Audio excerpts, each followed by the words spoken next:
Praise the Lord. Christ blesses TV ചാനലില് കർത്താവിന്റെ സാക്ഷിയുമായി കടന്നു വരാൻ ഇടയാക്കിയ ദൈവത്തിന് സകലം മാനവും മഹത്വം ഞാൻ അർപ്പിച്ചുകൊള്ളുന്നു.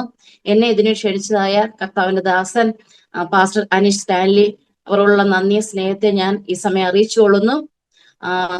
ദൈവം നമ്മെ എല്ലാവരെയും അനുഗ്രഹിക്കുന്ന ദിനങ്ങളാക്കി മാറ്റട്ടെ എന്ന് ഞാൻ പ്രാർത്ഥിക്കുന്നു. ആദ്യമായിട്ടൊരു വാക്യം ഞാൻ പറയാൻ ആഗ്രഹിക്കുന്നു. സങ്കീർത്തനങ്ങൾ 119:71 വാക്യം. നിന്റെ ചട്ടങ്ങൾ പഠിപ്പാൻ തക്കണം ഞാൻ കഷ്ടതയിലായിരുന്നത് എനിക്ക് ഗുണമായി. ഹല്ലേലൂയ, സ്തോത്രം. എന്റെ പേര് ഷീബ ജോർജ് എന്നാണ്. ഞാൻ ഡൽഹിയിൽ നിന്ന് ജോയിൻ ചെയ്തിരിക്കുന്നു. എന്റെ സ്വന്തം സ്ഥലം പത്തനംതിട്ട ജില്ലയിൽ റാന്നി എന്ന സ്ഥലത്താണ്. ഞങ്ങൾ സെറ്റിലായിരിക്കും ട്രിവാൻഡ്രത്താണ്. എനിക്ക് പപ്പ, മമ്മി, 8 സഹോദരങ്ങൾ. ഞാൻ 7ാമത്തെ വ്യക്തിയാണ്. വളരെ സമ്പന്ന കുടുംബമായിരുന്നു. നാമധേയ ക്രിസ്ത്യാനിയായിരുന്നു, ബന്ധുക്കോസുകാരി അല്ലായിരുന്നു ഞാന്. എന്നാലും ആ രീതിയിൽ ഞാൻ വളർന്നു വന്നു. പപ്പ ഒരു മിലിറ്ററി ഉദ്യോഗസ്ഥനായിരുന്നു. ആ നാട്ടിലേക്കും ഞങ്ങൾക്ക് സ്വന്തമായിട്ട് ചർച്ച ഉണ്ട്. നാട്ടിലേക്ക് അറിയപ്പെടുന്ന ഒരു ഭവനമായിരുന്നു എന്റെ ഭവനം എന്ന് പറയുന്നാലും. എന്നാലും ഭവനത്തിനകത്ത് സമാധാനമോ സന്തോഷമോ ഞാൻ അനുഭവിച്ചിട്ടില്ല. പപ്പ മിലിറ്ററി ചിട്ടയായിരുന്നു. അമ്മ എന്തിന് ചെറിയ നിസ്സാര കാര്യങ്ങൾക്ക് പോലും അടിക്കുന്ന ഒരു പപ്പയാണ് എന്റെ മുമ്പിൽ കണ്ടിട്ടുള്ളത് ഞാന്. അങ്ങനെ എല്ലാം ഉണ്ട്, കഴിക്കാനും കുടിക്കാനും എല്ലാം ഉണ്ട്. പട്ടിണി എന്താണെന്നൊന്നും അറിഞ്ഞിട്ടില്ല. എന്നാൽ അസമാധാനം, സന്തോഷമില്ലായ്മ, സ്നേഹമില്ലായ്മ, അസ്വസ്ഥതയൊക്കെ ഞാൻ എന്റെ ചെറുപ്രായം മുതൽ ഞാൻ അനുഭവിച്ചൊരു വ്യക്തിയാണ്. അങ്ങനെ വളർന്നു വന്നു. ഞാൻ 1 വയസ്സുള്ളപ്പോൾ അമ്മ പറഞ്ഞ കേട്ടിട്ടുണ്ട്, എനിക്ക് ഫിക്സിന്റെ അസുഖം വന്നു. ഫിക്സിന്റെ അസുഖം വന്നിട്ട് എന്നെ പരുമല പള്ളിയിൽ എന്നെ കന്യാസ്ത്രീ ആക്കാന്ന് പറഞ്ഞ്, കർത്താവിന്റെ വേലയ്ക്ക് വേണ്ടി കൊടുത്തിരിക്കാമെന്ന് പറഞ്ഞ് എന്നെ നേർച്ച നേർന്നു. അങ്ങനെ എന്നെ വളർത്തിക്കൊണ്ട് വന്നു. നീ കന്യാസ്ത്രീ ആയിട്ട് പോകും എന്നാണ് എന്നോട് എപ്പോഴും പറയുന്നത്. ആ രീതിയിൽ ഒരു കന്യാസ്ത്രീയുടെ പേരുമാണ് എനിക്ക് ഇട്ടിരുന്നത്. അങ്ങനെ വളർന്നു വന്നു. 10ാം ക്ലാസ്സിലേക്ക് ഞാൻ പ്രവേശിച്ചു. 10ൽ കയറിയപ്പോൾ എന്റെ ആങ്ങളമാരാണെങ്കിൽ വളരെ എന്നെ ഉപദ്രവിക്കാൻ തുടങ്ങി. എന്നെ പഠിപ്പിക്കത്തില്ല. ഞാൻ പഠിക്കാനിരിക്കുമ്പോ പുസ്തകം വലിച്ചു കീറുക, പുസ്തകത്തിൽ വന്ന് തുപ്പുക, എന്റെ തലേ കല്ലെറിയുക, അങ്ങനെ പല രീതിയിലും എന്നെ ഉപദ്രവിച്ചുകൊണ്ടിരുന്നു. നീ പഠിക്കണ്ട, നീ പഠിക്കാൻ പോകണ്ട, ആ രീതിയിൽ എന്നെ ഉപദ്രവിച്ചുകൊണ്ടിരുന്നു. 10ാം ക്ലാസ്സിൽ SSLC പരീക്ഷ എഴുതേണ്ട സമയമായപ്പോൾ എനിക്ക് പരീക്ഷ എഴുതാൻ പറ്റാത്തൊരവസ്ഥ വന്നു. ആ സമയത്ത് എന്റെ മമ്മി പറഞ്ഞു, മോൾ ഇനി ഈ വർഷം പരീക്ഷ എഴുതണ്ട, നീ തോറ്റുപോന്നൊക്കെ പറഞ്ഞ. ഞാൻ പറഞ്ഞില്ല, ഞാൻ ഒരു ക്ലാസ് പോലും തോക്കാതെ വന്ന ഒരു വ്യക്തിയാണല്ലോ, എനിക്ക് ഈ വർഷം പരീക്ഷ എഴുതിയേ പറ്റൂ എന്ന് ഞാൻ പറഞ്ഞു. അങ്ങനെ സ്കൂളിൽ കടന്നു ചെന്ന് പറഞ്ഞു. ഹെഡ്മാസ്റ്ററോട് പറഞ്ഞു. ഹെഡ്മാസ്റ്റർ പറഞ്ഞു, പഠിക്കുന്ന കുട്ടിയാണല്ലോ ശിവ, എന്റെ വീട്ടിൽ നിൽക്കട്ടെ. ആ സമയത്തും എനിക്ക് ഹെഡ്മാസ്റ്ററെ ഭയങ്കര പേടിയായിരുന്നു. എന്റെ കൂട്ടുകാരുടെ വീട്ടിൽ നിന്നാണ് ഞാൻ 6 ദിവസത്തെ SSLC പരീക്ഷ എഴുതിയത്. എന്ത് എഴുതി, എന്ത് പഠിച്ചു ഒന്നും എനിക്ക് അറിയില്ല. എന്തോ പോയി എഴുതി, അത് മാത്രം എനിക്കറിയാം. അതിനുശേഷം വീടിനടുത്ത് ഒരു 3 ദിവസത്തെ ഫാസ്റ്റിംഗ് പ്രയർ ഒരു മർത്തോമയിലെ എൻ്റെ ഒരു കൂട്ടുകാരെ വീട്ടിൽ വെച്ചു. ഞാൻ പിന്നീട് പരീക്ഷ കഴിഞ്ഞിട്ട് എനിക്ക് എന്റെ വീട്ടിൽ നിൽക്കാൻ പറ്റാത്ത അവസ്ഥയായിരുന്നു. വീട്ടിൽ നിന്ന് ആ ബ്രദർ പറഞ്ഞു, എന്റെ കൈയും കാലും മുട്ട് ഒടിച്ചിടും. എന്താണ് പ്രശ്നം എനിക്കറിയില്ല. മറ്റുള്ള സഹോദരങ്ങളോടൊന്നും ഇങ്ങനെ പ്രശ്നമില്ല, എന്നോട് മാത്രം. എനിക്ക് തന്നെ പലപ്പോഴും തോന്നിയിട്ടുണ്ട്, ദൈവമേ എന്തുകൊണ്ട് എന്നോട് മാത്രം ഇങ്ങനെ പ്രശ്നം വരുന്നു? ഞാൻ ആർക്കൊരു ദോഷം ചെയ്യുന്നില്ലല്ലോ. ഞാൻ എന്റെ കാര്യം നോക്കി പമ്പിയെ പോലെ നിൽക്കുകയാണ്. ഞാൻ ആരോട് അധികം സംസാരിക്കുന്ന വ്യക്തിയല്ലായിരുന്നു. വളരെ പേടിയുള്ള ഒരു വ്യക്തിയായിരുന്നു. സ്കൂളിലായാലും ടീച്ചർമാർ എന്നോട് ക്വസ്റ്റ്യൻ ചോദിക്കുമ്പോൾ ഞാൻ എളുപ്പം കരയുന്ന ഒരു വ്യക്തിയായിരുന്നു. എന്നെ അങ്ങനെ തൊട്ടാവാടി എന്നാണ് എല്ലാവരും എന്നെ വിളിച്ചോണ്ടിരുന്നത്. തൊടുന്നതിന് മുമ്പ് ഞാൻ കരയും. അങ്ങനെ ഒരു വ്യക്തിയായിരുന്നു. എന്നെ എന്തുകൊണ്ട് എന്റെ ജീവിതത്തിൽ ഇങ്ങനെ പ്രശ്നങ്ങൾ വരുന്നു ഞാൻ പലപ്പോഴും ചിന്തിച്ചിട്ടുണ്ട് പ്രിയമുള്ളവരെ. അങ്ങനെ 10ാം ക്ലാസ്സിലെ പരീക്ഷ കഴിഞ്ഞിട്ട് ഉപവാസ പ്രാർത്ഥന പോയി സംബന്ധിച്ച് ഒരു മർത്തമേൽ ഉപദേശിയായിരുന്നു ഉപവാസ പ്രാർത്ഥന ക്രമീകരിച്ചിരുന്നത്. ആ ദേവദാസൻ ആദ്യത്തെ ദിവസം തന്നെ എന്നോട് പറഞ്ഞു, ഷീബ, നിന്നെ ദൈവത്തിന് ആവശ്യമുണ്ട്. ഷീബ ദൈവം സ്നേഹിക്കുന്നുണ്ട്. അതുകൊണ്ടാണ് നിന്റെ ജീവിതത്തിൽ കഷ്ടതകൾ വരുന്നത്. നീ നിന്റെ കഷ്ടത മാറുവാൻ വേണ്ടിയല്ലേ ഉപവസിക്കുന്നതിനോട് ചോദിച്ചു. സത്യത്തിൽ ഞാൻ എന്റെ കഷ്ടത മാറുവാൻ വേണ്ടിയാണ് ഞാൻ ഉപവാസം എടുത്തത്. അങ്ങനെ ഞാൻ ആദ്യത്തെ ദിവസം തൊട്ട് ആ ദേവദാസൻ പറഞ്ഞു, ഷീബ വാ തുറക്കണം, സ്തോത്രം പറയണം. ആ സമയം ഞാൻ ചിന്തിച്ചു, ബന്ധുക്കോസുകാരാണല്ലോ സ്തുതി സ്തോത്രങ്ങൾ പറയുന്നത്, എനിക്ക് നാണംകേടാണ്, എനിക്ക് അറിയത്തുമില്ല, ഞാൻ പറഞ്ഞിട്ടുമില്ല അന്ന് വരെ. പ്രാർത്ഥിക്കണം എന്നും പറഞ്ഞു. എനിക്ക് പ്രാർത്ഥിക്കാനും അറിയത്തില്ല, കുരിശ് വരയ്ക്കാൻ മാത്രം അറിയാം, കുർബാനക്രമമേ അറിയത്തുള്ളൂ, വേറെ ഒരു പ്രാർത്ഥന എനിക്ക് അറിയില്ല. അപ്പൊ ഞാൻ ആ ദേവദാസൻ അങ്ങനെ പറഞ്ഞപ്പോ തൊട്ട് ഞാൻ കരയാൻ തുടങ്ങി. പിന്നീട് ഇന്റർവെൽ സമയത്ത് ദേവദാസൻ പറഞ്ഞു, ഷീബ ഈ 3 ദിവസം ഷീബയ്ക്ക് വേണ്ടിയുള്ള ദിവസമാണ്, ഷീബ ദൈവം ഭയങ്കരമായി നിറയ്ക്കും, ദൈവത്തിന്റെ കൃപ കൊണ്ട് നിറയ്ക്കും എന്നൊക്കെ എന്നോട് ദേവദാസൻ പറഞ്ഞു. ആ സമയത്തും എനിക്ക് അറിയത്തില്ല കർത്താവ് നമ്മളെ അനുഗ്രഹിക്കുന്ന ദൈവമാണ്, വിടുവിക്കുന്ന ദൈവമാണ്, എന്റെ കഷ്ടത കാണുന്ന ദൈവമാണെന്നൊന്നും ആ സമയത്ത് ഒന്നും അറിയത്തില്ല. ആ സമയത്ത് ഞാൻ ചിന്തിച്ചത് ദേവദാസന്റെ എന്റെ വേദന മാറുവാൻ വേണ്ടി എന്നോട് പറയുന്ന വാക്കുകളായിരിക്കും എന്നാണ് ഞാൻ ചിന്തിച്ചത്. എന്നാലും പിന്നീടുള്ള സെക്ഷനെല്ലാം എനിക്ക് കണ്ണടയ്ക്കുമ്പോ ഞാൻ വലിയ പ്രകാശം കാണുന്നുണ്ട്, കുരിശ് കാണുന്നുണ്ട്, മുൾപ്പടപ്പ് ഞാൻ കാണുന്നുണ്ട്. എന്താണെന്ന് എനിക്ക് അറിയുന്നില്ല, കണ്ണു തുറക്കും അത് കാണുന്നില്ല. എന്താ എന്റെ ജീവിതത്തിൽ സംഭവിക്കുന്നത് ഞാൻ തന്നെ ചിന്തിച്ചുകൊണ്ടിരുന്നു. ആ സമയത്ത് ദേവദാസൻ പറഞ്ഞു, ഷീബ ദർശനങ്ങൾ കാണുന്നുണ്ട്, ഷീബ പറയണമെന്ന് പറഞ്ഞു. അത് പറയാനും എനിക്ക് നാണക്കേടാണ്. പറയാനുള്ള ധൈര്യമല്ല, എഴുന്നേറ്റൊന്നും പറയാനുള്ള ധൈര്യം പോലും എനിക്കില്ലായിരുന്നു. അങ്ങനെ എല്ലാ സെക്ഷനിലും ദൈവം എന്നെ അനുഗ്രഹിക്കുന്നതായിട്ട് എനിക്ക് മനസ്സിലായി. അവസാന ദിവസവും ദേവദാസൻ പറഞ്ഞു, എന്റെ കൂടെ 10ാം ക്ലാസ്സിൽ പരീക്ഷ എഴുത കുഞ്ഞുങ്ങളൊക്കെ ഉണ്ട്. അപ്പൊ എന്നോട് മാത്രം ദൈവാത്മാവ് സംസാരിച്ചു. ദേവദാസനോട് പറഞ്ഞു, നിനക്ക് 10ാം ക്ലാസ്സിൽ നല്ല വിജയം തന്നിരിക്കുന്നു. ആ സമയത്ത് എനിക്ക് മനസ്സിലായില്ല ഞാൻ 10ാം ക്ലാസ് ജയിക്കുമെന്ന് ദേവദാസ് വെറുതെ എന്നോട് പറയുന്നതാണെന്നാണ് ഞാൻ ചിന്തിച്ചത്. അവസാനം ദൈവത്തിന്റെ ആത്മാവിനെ ദൈവം എന്നെ നിറച്ചു, പരിശുദ്ധാത്മാവിന്റെ സാന്നിധ്യം ഞാൻ അനുഭവിച്ചു. അങ്ങനെ കൃപകളാലൊക്കെ ദൈവം നിറച്ചു. അന്യഭാഷ വരെ എനിക്ക് ആ സമയത്ത് കിട്ടി. അറിവില്ലായ്മയുടെ കാലത്ത് ദൈവത്തിന്റെ ആത്മാവിനെ ദൈവം എന്നെ നിറച്ചു. ആ സമയത്താണ് ഞാൻ രക്ഷിക്കപ്പെടുന്നത്. പിന്നീടാണ് ഞാൻ സ്നാനമല്ലോ എടുക്കുന്നത്. എന്നാലും എന്നെ കർത്താവ് മുന്നമേ കണ്ടിരുന്നു എന്ന് എനിക്ക് ആ സമയത്ത് മനസ്സിലായി. എന്റെ അമ്മയുടെ ഉദരത്തിൽ ഉരുവാകുന്ന മുമ്പേ കർത്താവ് എന്നെ കണ്ടിരുന്നു. ഇന്നെന്റെ അവസ്ഥയിൽ കൂടി ഷീബ എന്ന വ്യക്തി കടന്നു പോകണമെന്ന് കർത്താവിന്റെ ഉദ്ദേശമായിരുന്നു, കർത്താവിന്റെ ഗീതം ആയിരുന്നു, കർത്താവിന്റെ പദ്ധതി ആയിരുന്നെന്ന് ഞാൻ പിന്നീട് മനസ്സിലാക്കുവാൻ ദൈവം എന്നെ സഹായിച്ചു. ഞാൻ റിസൾട്ട് വന്നപ്പോ ഞാൻ ജയിക്കുവാൻ ദൈവം എന്നെ സഹായിച്ചു. അതിനുശേഷം എനിക്ക് പഠിക്കണം എന്നൊക്കെ ആഗ്രഹം ഉണ്ടായിരുന്നു. അങ്ങനെ എന്റെ മൂത്ത ബ്രദർ എന്നെ ലക്നോയിൽ കൊണ്ടുപോയി എന്നെ പഠിപ്പിക്കാന്നൊക്കെ പറഞ്ഞു. എന്നെ പഠിക്കുവാൻ എനിക്ക് പറ്റിയില്ല. ബ്രദറിന്റെ കുഞ്ഞുങ്ങളെ നോക്കി വീണ്ടും ഞാൻ കർണാടകയിൽ കടന്നു വന്നു. അവിടെ എന്റെ വേറൊരു ബ്രദറുണ്ട്, PUC പഠിക്കാൻ വേണ്ടി കർണാടക ഞാൻ ചേർന്നു. ഒരു ഇന്ത്യൻ തിയോളജിക്കൽ സെമിനാരിൽ എന്റെ ആങ്ങളെ പഠിക്കുകയാണ്. ആങ്ങളെ അവിടെ അല്ലാതെ BAക്കും പഠിക്കുന്നു. അപ്പൊ ഞാനും PUCക്ക് ചേർന്നു. സെക്കൻഡ് PUC എക്സാം ആയ സമയത്ത് എനിക്ക് രാത്രിയിൽ ഉറങ്ങാൻ പറ്റുന്നില്ല, പനി, ചുമ, ഹോസ്റ്റലാണ്. മറ്റുള്ള കുഞ്ഞുങ്ങൾക്കെല്ലാം ഞാൻ ഡിസ്റ്റർബ് ആവുന്നൊരവസ്ഥ. അങ്ങനെ ഞാൻ അവിടെ പോയി ഞാൻ പല മരുന്നുകൾ ചെയ്തു, മരുന്നെടുത്തിട്ടൊന്നും ഭേദം വരുന്നില്ല. അവസാനം എന്റെ എക്സ്റേ എടുത്തു, ചെക്കപ്പ് ചെയ്തപ്പം എനിക്ക് ക്ഷയരോഗമാണ്, TB അസുഖമാണ്, 9 മാസം ഹോസ്പിറ്റലിൽ കിടക്കണമെന്ന് എനിക്ക് മനസ്സിലായി. അങ്ങനെ എന്നെ എന്റെ നാട്ടിൽ കൊണ്ടുവന്ന് റാന്നി കൊണ്ടുവന്നു. മമ്മി കരയുന്നുണ്ട്, എന്റെ ബ്രദർ കരയുന്നുണ്ട്. അങ്ങനെ എന്നെ ട്രിവാൻഡ്രം പുലനാർകോട്ട എന്ന സ്ഥാപനത്തിൽ എന്നെ കൊണ്ടുവന്നു. 9 മാസം എന്നെ അവിടെ കിടത്തി. 9 മാസം കിടന്ന് അവിടെ അഡ്മിറ്റ് ആയതിനു ശേഷമാണ് ഞാൻ അറിയുന്നത് എനിക്ക് ക്ഷയരോഗമാണ്, 9 മാസം അവിടെ കിടക്കണം. ആ സമയത്ത് വളരെ വേദനിച്ചു. ദൈവമേ, എന്റെ ജീവിതം കഷ്ടത മാത്രമുള്ളൂ, വേദന മാത്രമുള്ളൂ, എന്തുകൊണ്ട് ഒന്ന് മാറി എന്റെ സമാധാനമില്ലേ, സന്തോഷമില്ലയോ, എനിക്ക് ഈ ലോകത്തിൽ എനിക്ക് നന്മകളൊന്നും ഇല്ലേ എന്നൊക്കെ ഞാൻ എന്റെ മനസ്സ് ചിന്തിച്ചിട്ടുണ്ട്. എന്നോട് മാത്രം എന്തുകൊണ്ട് ഈ പ്രശ്നങ്ങൾ എന്റെ ജീവിതത്തിൽ കടന്നു വരുന്നു. അങ്ങനെ ഹോസ്പിറ്റലിൽ അഡ്മിറ്റ് ചെയ്ത് എന്റെ പപ്പയും അമ്മയെല്ലാം. പിന്നീട് അവർ വല്ലപ്പോഴുമാണ് എന്നെ കാണുവാൻ വരുന്നത്. അവിടെ ഹോസ്പിറ്റലിൽ കിടന്ന് ആഹാരം കഴിക്കും, ചിലപ്പോൾ ഞാൻ കഴിക്കത്തില്ല. അങ്ങനെ ഞാൻ എന്നെ തന്നെ വെറുക്കുന്ന ഒരവസ്ഥ ഉണ്ടായി. പലപ്പോഴും മരുന്ന് കഴിക്കുമ്പോൾ ഞാൻ ഛർദ്ദിക്കുന്നുണ്ട്, ആഹാരം കഴിക്കുമ്പോൾ ഛർദ്ദിക്കും. എന്റെ മുമ്പിൽ അനേകം മരിച്ചു പോകുന്നതായിട്ട് ഞാൻ കണ്ടു. എന്റെ പ്രായമുള്ള കുഞ്ഞുങ്ങൾ, എന്നേക്കാൾ പ്രായം കുറഞ്ഞവർ, പ്രായം കൂടിയവർ മരിച്ചു പോകുന്നു. അവിടെ 3-4 വർഷം ഹോസ്പിറ്റലിൽ കിടക്കുന്ന രോഗികളെ ഞാൻ കണ്ടു. ആ സമയത്ത് ഞാൻ ചിന്തിച്ചു, ദൈവമേ, ഒന്നിൽ എന്റെ അന്ത്യം ഹോസ്പിറ്റലിലായിരിക്കും, ഞാൻ കിടരോഗിയായിട്ട് അവിടെ ഹോസ്പിറ്റലിൽ കിടക്കേണ്ടതായിട്ട് വരും. എന്റെ മാതാപിതാക്കൾക്ക് എന്നെ വേണ്ട, ആർക്കും എന്നെ വേണ്ട. അങ്ങനൊരു ചിന്ത എന്നെ ഭരിക്കാൻ തുടങ്ങി. ആ സമയത്ത് പല ദേവദാസന്മാർ വാർഡ് സന്ദർശിക്കാൻ വരുമായിരുന്നു. ആ സമയത്ത് പല ദേവദാസന്മാർ എന്റെ അടുത്ത് വന്നിട്ട് പറയും, ഷീബയെ ദൈവത്തിന് ആവശ്യമുണ്ട്, ഷീബ കർത്താവിന്റെ വേല ചെയ്യേണ്ടവളാണ്, കർത്താവിന് വേണ്ടി പ്രയോജനപ്പെടേണ്ട വ്യക്തിയാണ്, അതുകൊണ്ടാണ് നിന്റെ ജീവിതത്തിൽ ഇത് വരുന്നത്. ആ സമയത്ത് എനിക്ക് മനസ്സിലായില്ല ഇങ്ങനെ കർത്താവ് അരുളി ചെയ്യുമെന്നുള്ളത്. ഞാനൊരു തീരുമാനം എടുത്തു, കർത്താവെ, അങ്ങ് എന്നെ സൗഖ്യമാക്കിയ ഞാൻ കർത്താവിന്റെ വേല ചെയ്യാം. ദൈവം സൗഖ്യമാക്കുന്ന ഒരിക്കലും ചിന്തിച്ചില്ല.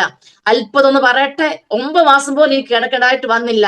7 മാസം കഴിഞ്ഞു. ആ സമയത്ത് ഡോക്ടർമാർ എന്നെ വിളിച്ചിട്ട് പറഞ്ഞു, ഷീബ വീട്ടിൽ പോകാം, നിനക്ക് പോയി എക്സാം എഴുതാമെന്നൊക്കെ പറഞ്ഞു. 90 ഇഞ്ചക്ഷൻ എന്റെ കയ്യിൽ എടുത്തിട്ടുണ്ട്. അങ്ങനെ പല മരുന്നുകൾ എടുത്തിട്ടുണ്ട്. അങ്ങനെ വീട്ടിൽ പറഞ്ഞു വിട്ടപ്പോഴും എന്ത് സംഭവിച്ചു? വീട്ടിൽ എന്നെ ഒരു റൂമിൽ എന്നെ ഇരുത്തും.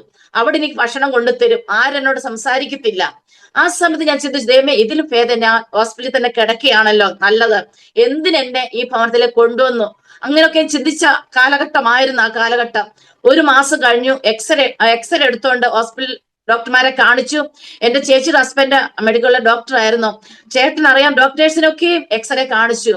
എക്സ്റേ കണ്ടപ്പോ ഡോക്ടർ പറഞ്ഞു, അസുഖം വന്നായിട്ട് ഒരു ലക്ഷണമില്ല, ഷിബിക്ക് എന്ത് ജോലി ചെയ്യാം, ഇത് ആരോടും പറയണ്ടെന്ന് പറഞ്ഞു.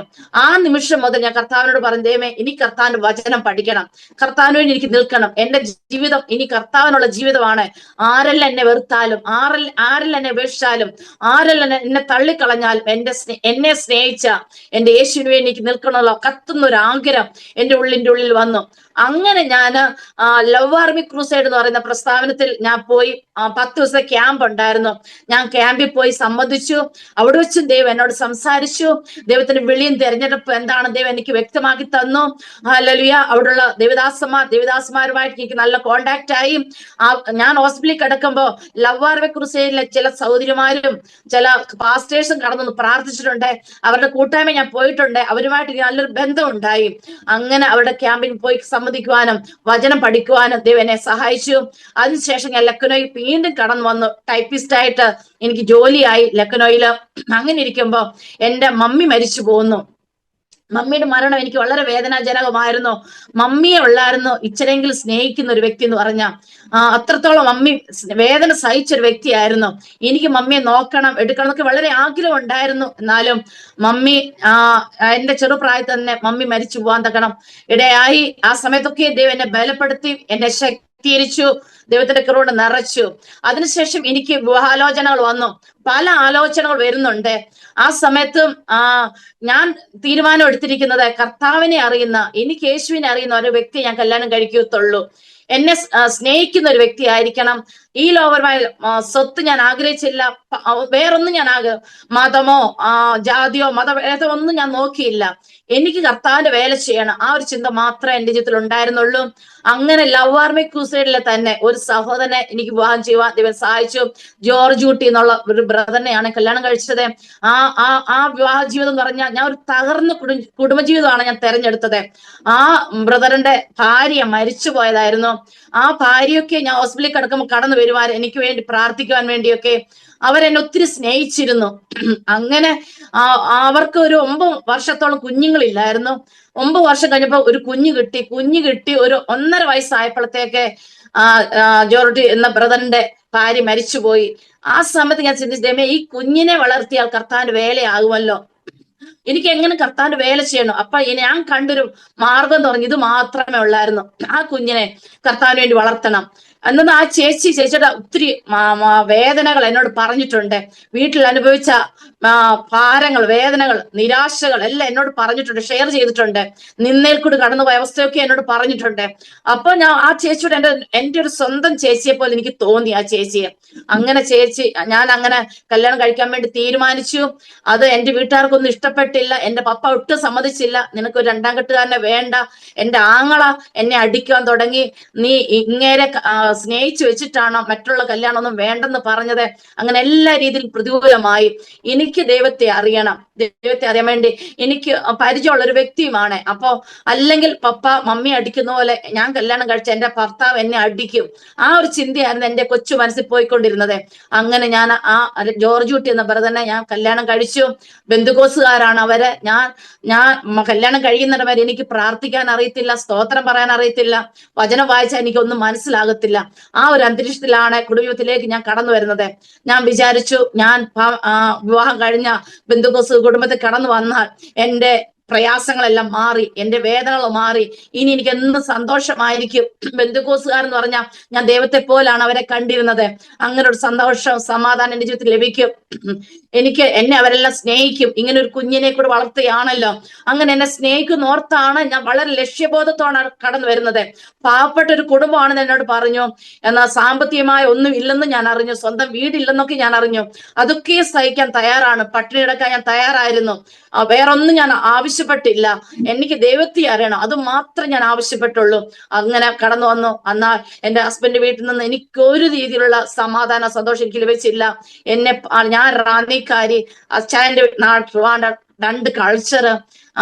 ഞാൻ എന്ത് പറയാം, അവർക്കൊന്നും മനസ്സിലാകത്തില്ല. അങ്ങനെ എനിക്ക് അങ്ങോട്ടും ഇങ്ങോട്ടും ഒത്തിരി ബുദ്ധിമുട്ട് സഹിക്കേണ്ടതായിട്ട് എനിക്ക് വന്ന ആദ്യ കാലങ്ങളിലും. അങ്ങനെ ഞാൻ ആ സമയത്ത് ഞാൻ ആദ്യം സംസാരിക്കുന്ന വ്യക്തിയല്ല, ഞാൻ ഉള്ളിൽ വേദന ഒതുക്കുന്ന ഒരു വ്യക്തിയായിരുന്നു. എന്ത് വേദന വന്നാലും എന്റെ ഹസ്ബൻഡിനോടും ഞാൻ പറയത്തില്ലായിരുന്നു. ഞാൻ തന്നെ കൊണ്ട് നടക്കും. ഒന്നും ഞാൻ ദൈവത്തോട് പറയും, ദൈവമേ എന്തുകൊണ്ട് എന്റെ ജീവിതത്തിൽ ഇങ്ങനെയൊക്കെയും വരുന്നു കഷ്ടങ്ങൾ, പ്രയാസങ്ങൾ, പ്രതികൂലങ്ങൾ. യേശുവിനെ അറിയാൻ വേണ്ടി ഇങ്ങനെ കുടുംബജീവിതം തെരഞ്ഞെടുത്ത് ഒരു കുഞ്ഞിനെ വളർത്തുന്നു, എന്നിട്ട് പോലും എന്നെ സ്നേഹിപ്പാൻ ആരുമില്ലേ, എന്നെ കരുതുവാൻ ആരുമില്ലയോ, എന്നെ അറിയാൻ ആരുമില്ലയോ, എന്റെ മനോഭാവം, എന്റെ വേദന അറിയാൻ ആരുമില്ലയോ. ഞാൻ കർത്താവിനോട് പലപ്പോഴും ചോദിച്ചിട്ടുണ്ട്. വല്ലപ്പോഴും ഞാൻ കർത്താവിനോടാണ് ചോദിച്ചിട്ടുള്ളത്. എന്റെ അപ്പനോട് എങ്ങനെ സംസാരിക്കുന്നു, അതുപോലെ എന്റെ യേശപ്പനോട് ഞാൻ സംസാരിക്കാറുണ്ട്. എന്നാൽ ഞാൻ ആ സമയത്ത് ഞാൻ ചിന്തിച്ചു, ദൈവമേ, നമ്മൾ ബന്ധുക്കോസ് മാതാപിതാക്കളെ ജനിച്ചെന്ന് പറഞ്ഞുകൊണ്ട് പ്രയോജനമില്ല. നമ്മുടെ ഉള്ളിൽ ക്രിസ്തു ജനിക്കണം. ക്രിസ്തുവിന്റെ സ്വഭാവം നമ്മുടെ ജീവിതത്തിൽ ഉണ്ടെങ്കിൽ മാത്രമേ നമുക്ക് മറ്റുള്ളവരുടെ മനസ്സലിയത്തുള്ളൂ, മറ്റുള്ളവരുടെ വേദന എന്താണെന്ന് നമുക്ക് മനസ്സിലാക്കാൻ പറ്റത്തുള്ളൂ. അവർ ബന്ധുക്കോസുകാരായ മാതാപിതാക്കൾക്ക് ജനിച്ചെന്ന് മാത്രമേ ഉള്ളൂ.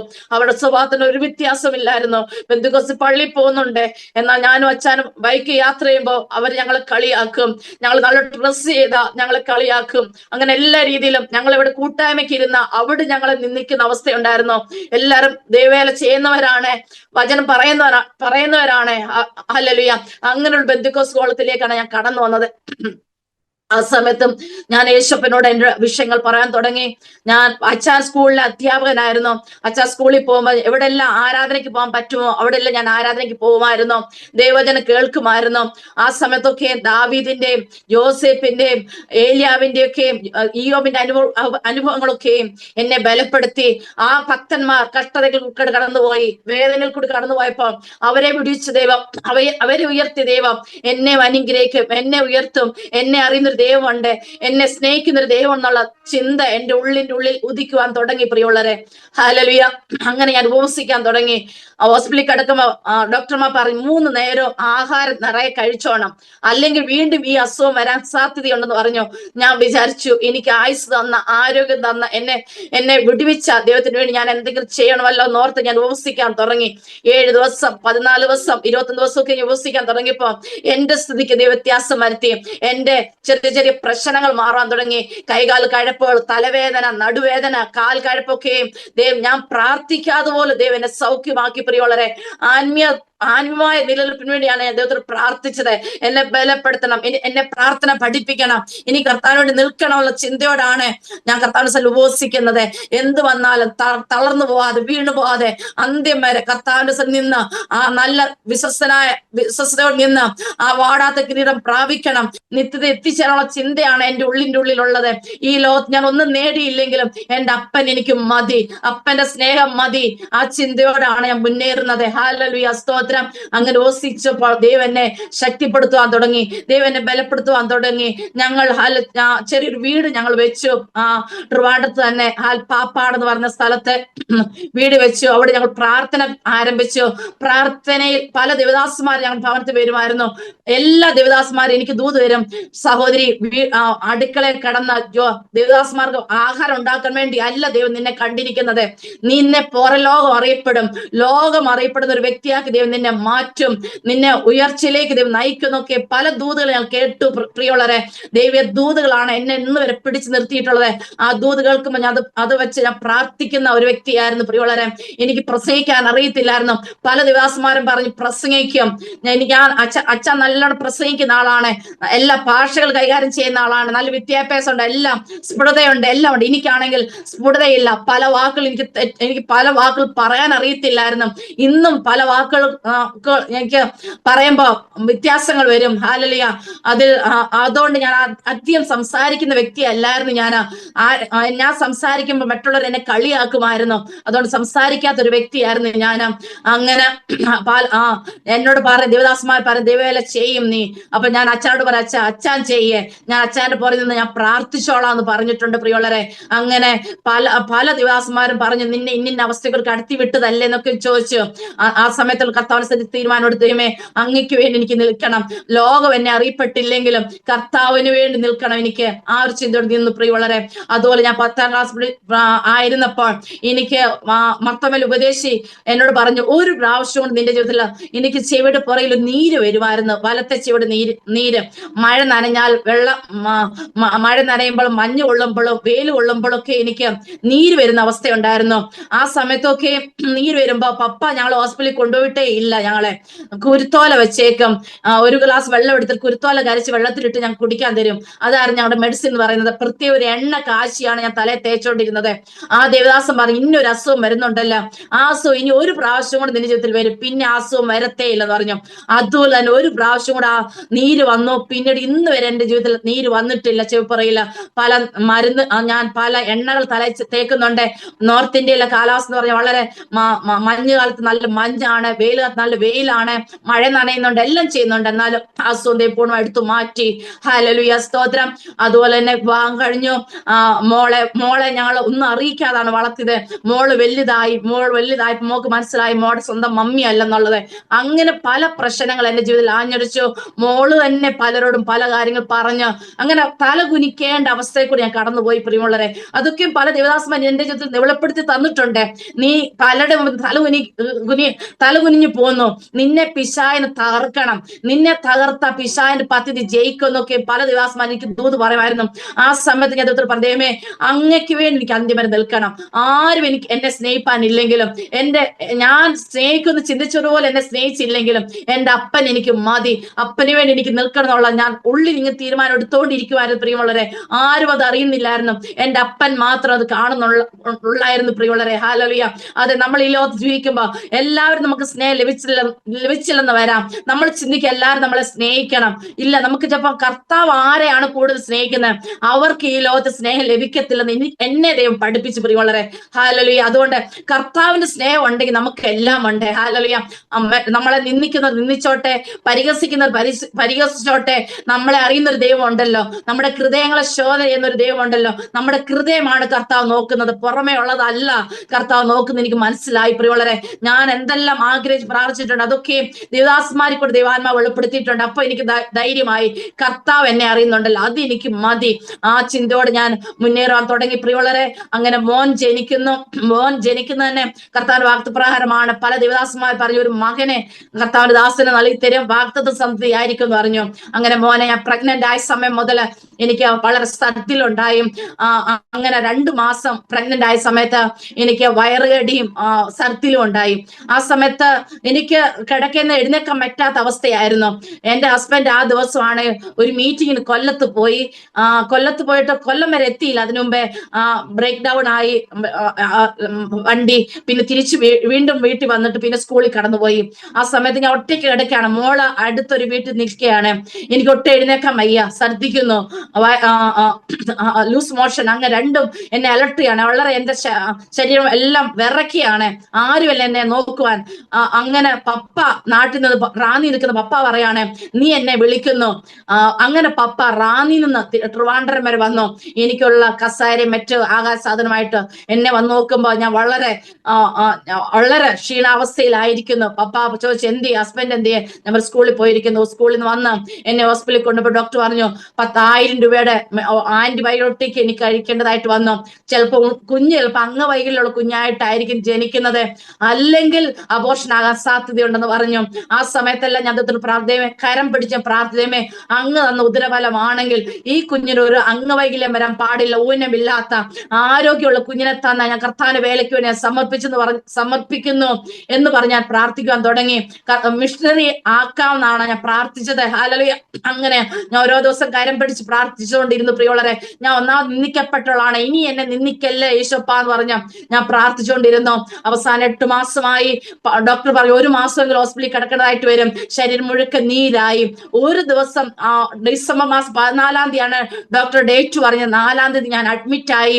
അന്ന് വൈകിട്ടും എന്റെ ചേച്ചി ഹസ്ബൻഡ് കടന്നു വന്നിട്ട് പറഞ്ഞു, നിന്നെ വീട്ടിൽ വിളിച്ചോണ്ട് പോവാൻ ഡോക്ടർ പറഞ്ഞു, ഡേറ്റ് ആയിട്ടില്ലെന്ന് പറഞ്ഞു. ആ ഹോസ്പിറ്റലിൽ ഞാൻ തീരുമാനിച്ചു, ദൈവമേ എന്നെ ഇവിടുന്ന് വിടുകയാണ്, കുഞ്ഞുമായിട്ട് ഞാൻ എന്റെ വീട്ടിൽ പോകത്തുള്ളൂ. അങ്ങനെ ഞാൻ തീരുമാനം എടുത്തു. വളരെ ആ നിമിഷം ഞാൻ പൊട്ടിക്കരയാൻ തുടങ്ങി. ഇനി പെയിൻ ആയി. ഉടനെ തന്നെ എനിക്ക് സുഖകരമായ ഒരു ഡെലിവറി ദൈവം നൽകി തന്നു. പെയിൻ വരാൻ വേണ്ടി ഇഞ്ചക്ഷനൊക്കെ വാങ്ങിച്ചു വെച്ചു. അതിന്റെ ഒന്നും ആവശ്യം വന്നില്ല. അമൂനമില്ലാത്ത ആരോഗ്യമുള്ള ഒരു കുഞ്ഞിനെ, ആൺകുഞ്ഞിനെ തന്നെ ദൈവം ദാനം ചെയ്ത് വളരെ നല്ല 3.5 കിലോ വെയിറ്റും ഉണ്ടായിരുന്നു. ഞാൻ ഒരു ആഹാരം പോലും കഴിച്ച ഒരു വ്യക്തിയല്ല. എന്നാലും ഇതൊക്കെ വളരെ അതിശയമായിരുന്നു എന്റെ ജീവിതത്തിൽ. അങ്ങനെ കുഞ്ഞ് ജനിച്ചു കഴിഞ്ഞിട്ട് കുഞ്ഞിന്റെ മർമ്മസ്ഥാനത്ത് വെള്ളം കെട്ടിക്കിടക്കുന്ന ഒരു അവസ്ഥ ഉണ്ടായിരുന്നു. അത് ഡോക്ടർ പറഞ്ഞു 1 വയസ്സാണ്, അതിന് മുമ്പേ ഓപ്പറേറ്റ് ചെയ്യണം എന്ന് പറഞ്ഞു. എന്നാലും ഓപ്പറേഷൻ ചെയ്യേണ്ടതായിട്ട് വന്നില്ല. പ്രാർത്ഥനയാൽ ദൈവം അത് സൗഖ്യമാക്കി. അതിനുശേഷം കുഞ്ഞിന് 6ാം ക്ലാസ് പഠിക്കുമ്പോ കുഞ്ഞിന്റെ ചുണ്ടൊക്കെ കറുത്തു വന്നു. നെഞ്ചിലൊരു മുഴയുണ്ടായിരുന്നു. ലവാർബി ക്രൂസേന്റെ ക്യാമ്പിന് ഞാൻ എപ്പോഴും പോവും. എപ്പം ക്യാമ്പ് നടന്നാലും ഞാൻ പോയി പ്രാർത്ഥിക്കും.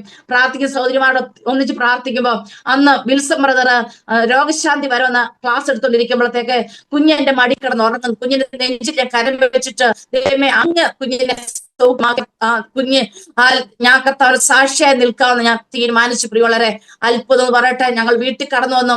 എന്റെ ഹസ്ബൻഡ് പറഞ്ഞതാ, മോന്റെ നെഞ്ചിലെ മുഴ കാണാനില്ലല്ലോ. ഞാൻ നോക്കിയപ്പോ മുഴ കാണുവാനില്ല. ദൈവം സൗഖ്യമാക്കി. വളരെ കുഞ്ഞിന്റെ ചുണ്ടൊക്കെ ചുമന്ന് വരുവാൻ അങ്ങനെ മോന്റെ തൊലി വന്ന് അടയുന്ന ഒരു അവസ്ഥയുണ്ടായിരുന്നു.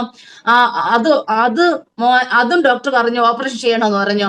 അങ്ങനെ ഞങ്ങളൊരു സത്യം മെമ്മോറിയൽ ഹാളിൽ PG വർഗീസ് അങ്കിളിന്റെ മോന് ഫെയ്ത്ത് എന്നുള്ള വിഷയം പ്രസംഗിച്ചുകൊണ്ടിരിക്കുകയായിരുന്നു. എന്റെ ഹസ്ബൻഡ് അത് മലയാളത്തിലോട്ട് ട്രാൻസ്ലേറ്റ് ചെയ്യുകയായിരുന്നു.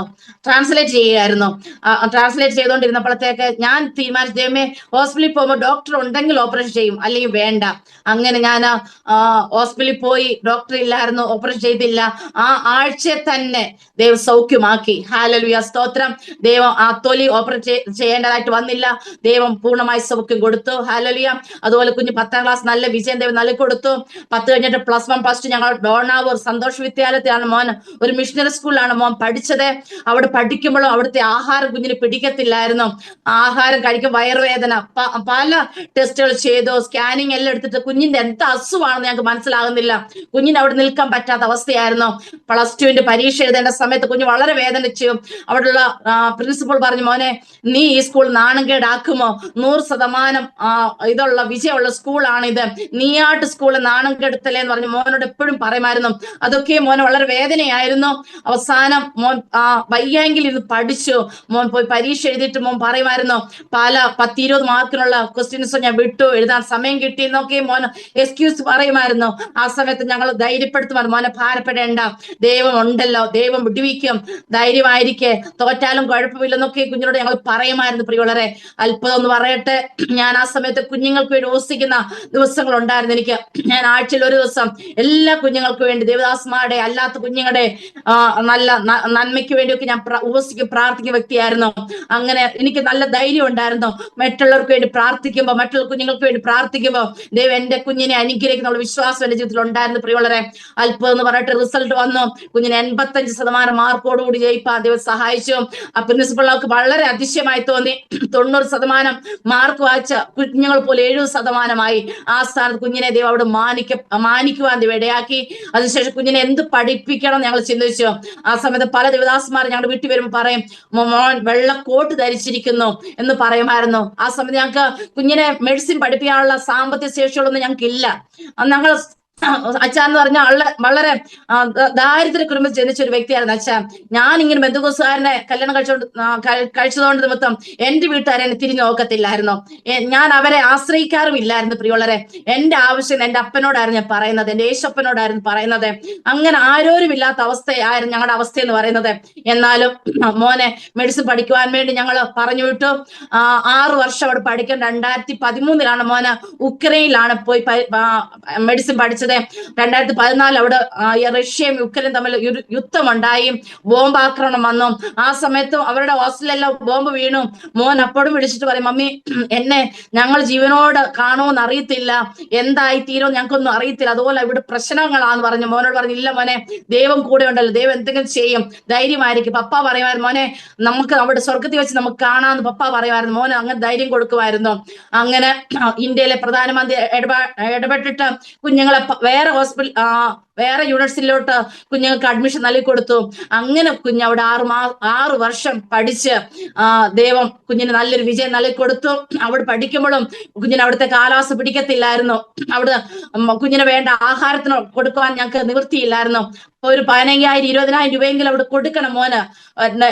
അവിടെ ഹോസ്റ്റൽ ഫീസ്, അതുള്ള ആഹാരത്തിന് റെന്റ്, അതെല്ലാം ഞങ്ങൾ കൊടുക്കണമായിരുന്നു. എന്നാൽ 5,000 രൂപയൊക്കെയാണ് ഞങ്ങൾ കുഞ്ഞിന് കൊടുക്കുന്നത്. ഞങ്ങൾ ആ സമയത്ത് നോർത്ത് ഇന്ത്യ കർത്താവിന്റെ വേലയ്ക്ക് വേണ്ടി ഞങ്ങൾ കടന്നുപോയി. MP-യില്, മഹാരാഷ്ട്രയില്, ബോംബെയിലൊക്കെ ഞങ്ങൾ കർത്താവിന്റെ വേലയുടെ മുഖത്ത് ഞങ്ങളും കടന്നുപോയി. അങ്ങനെ കുഞ്ഞവിടെ പട്ടിണി കിടക്കുമായിരുന്നു. ഞങ്ങളോട് സങ്കടങ്ങളൊന്നും പറയത്തില്ലായിരുന്നു.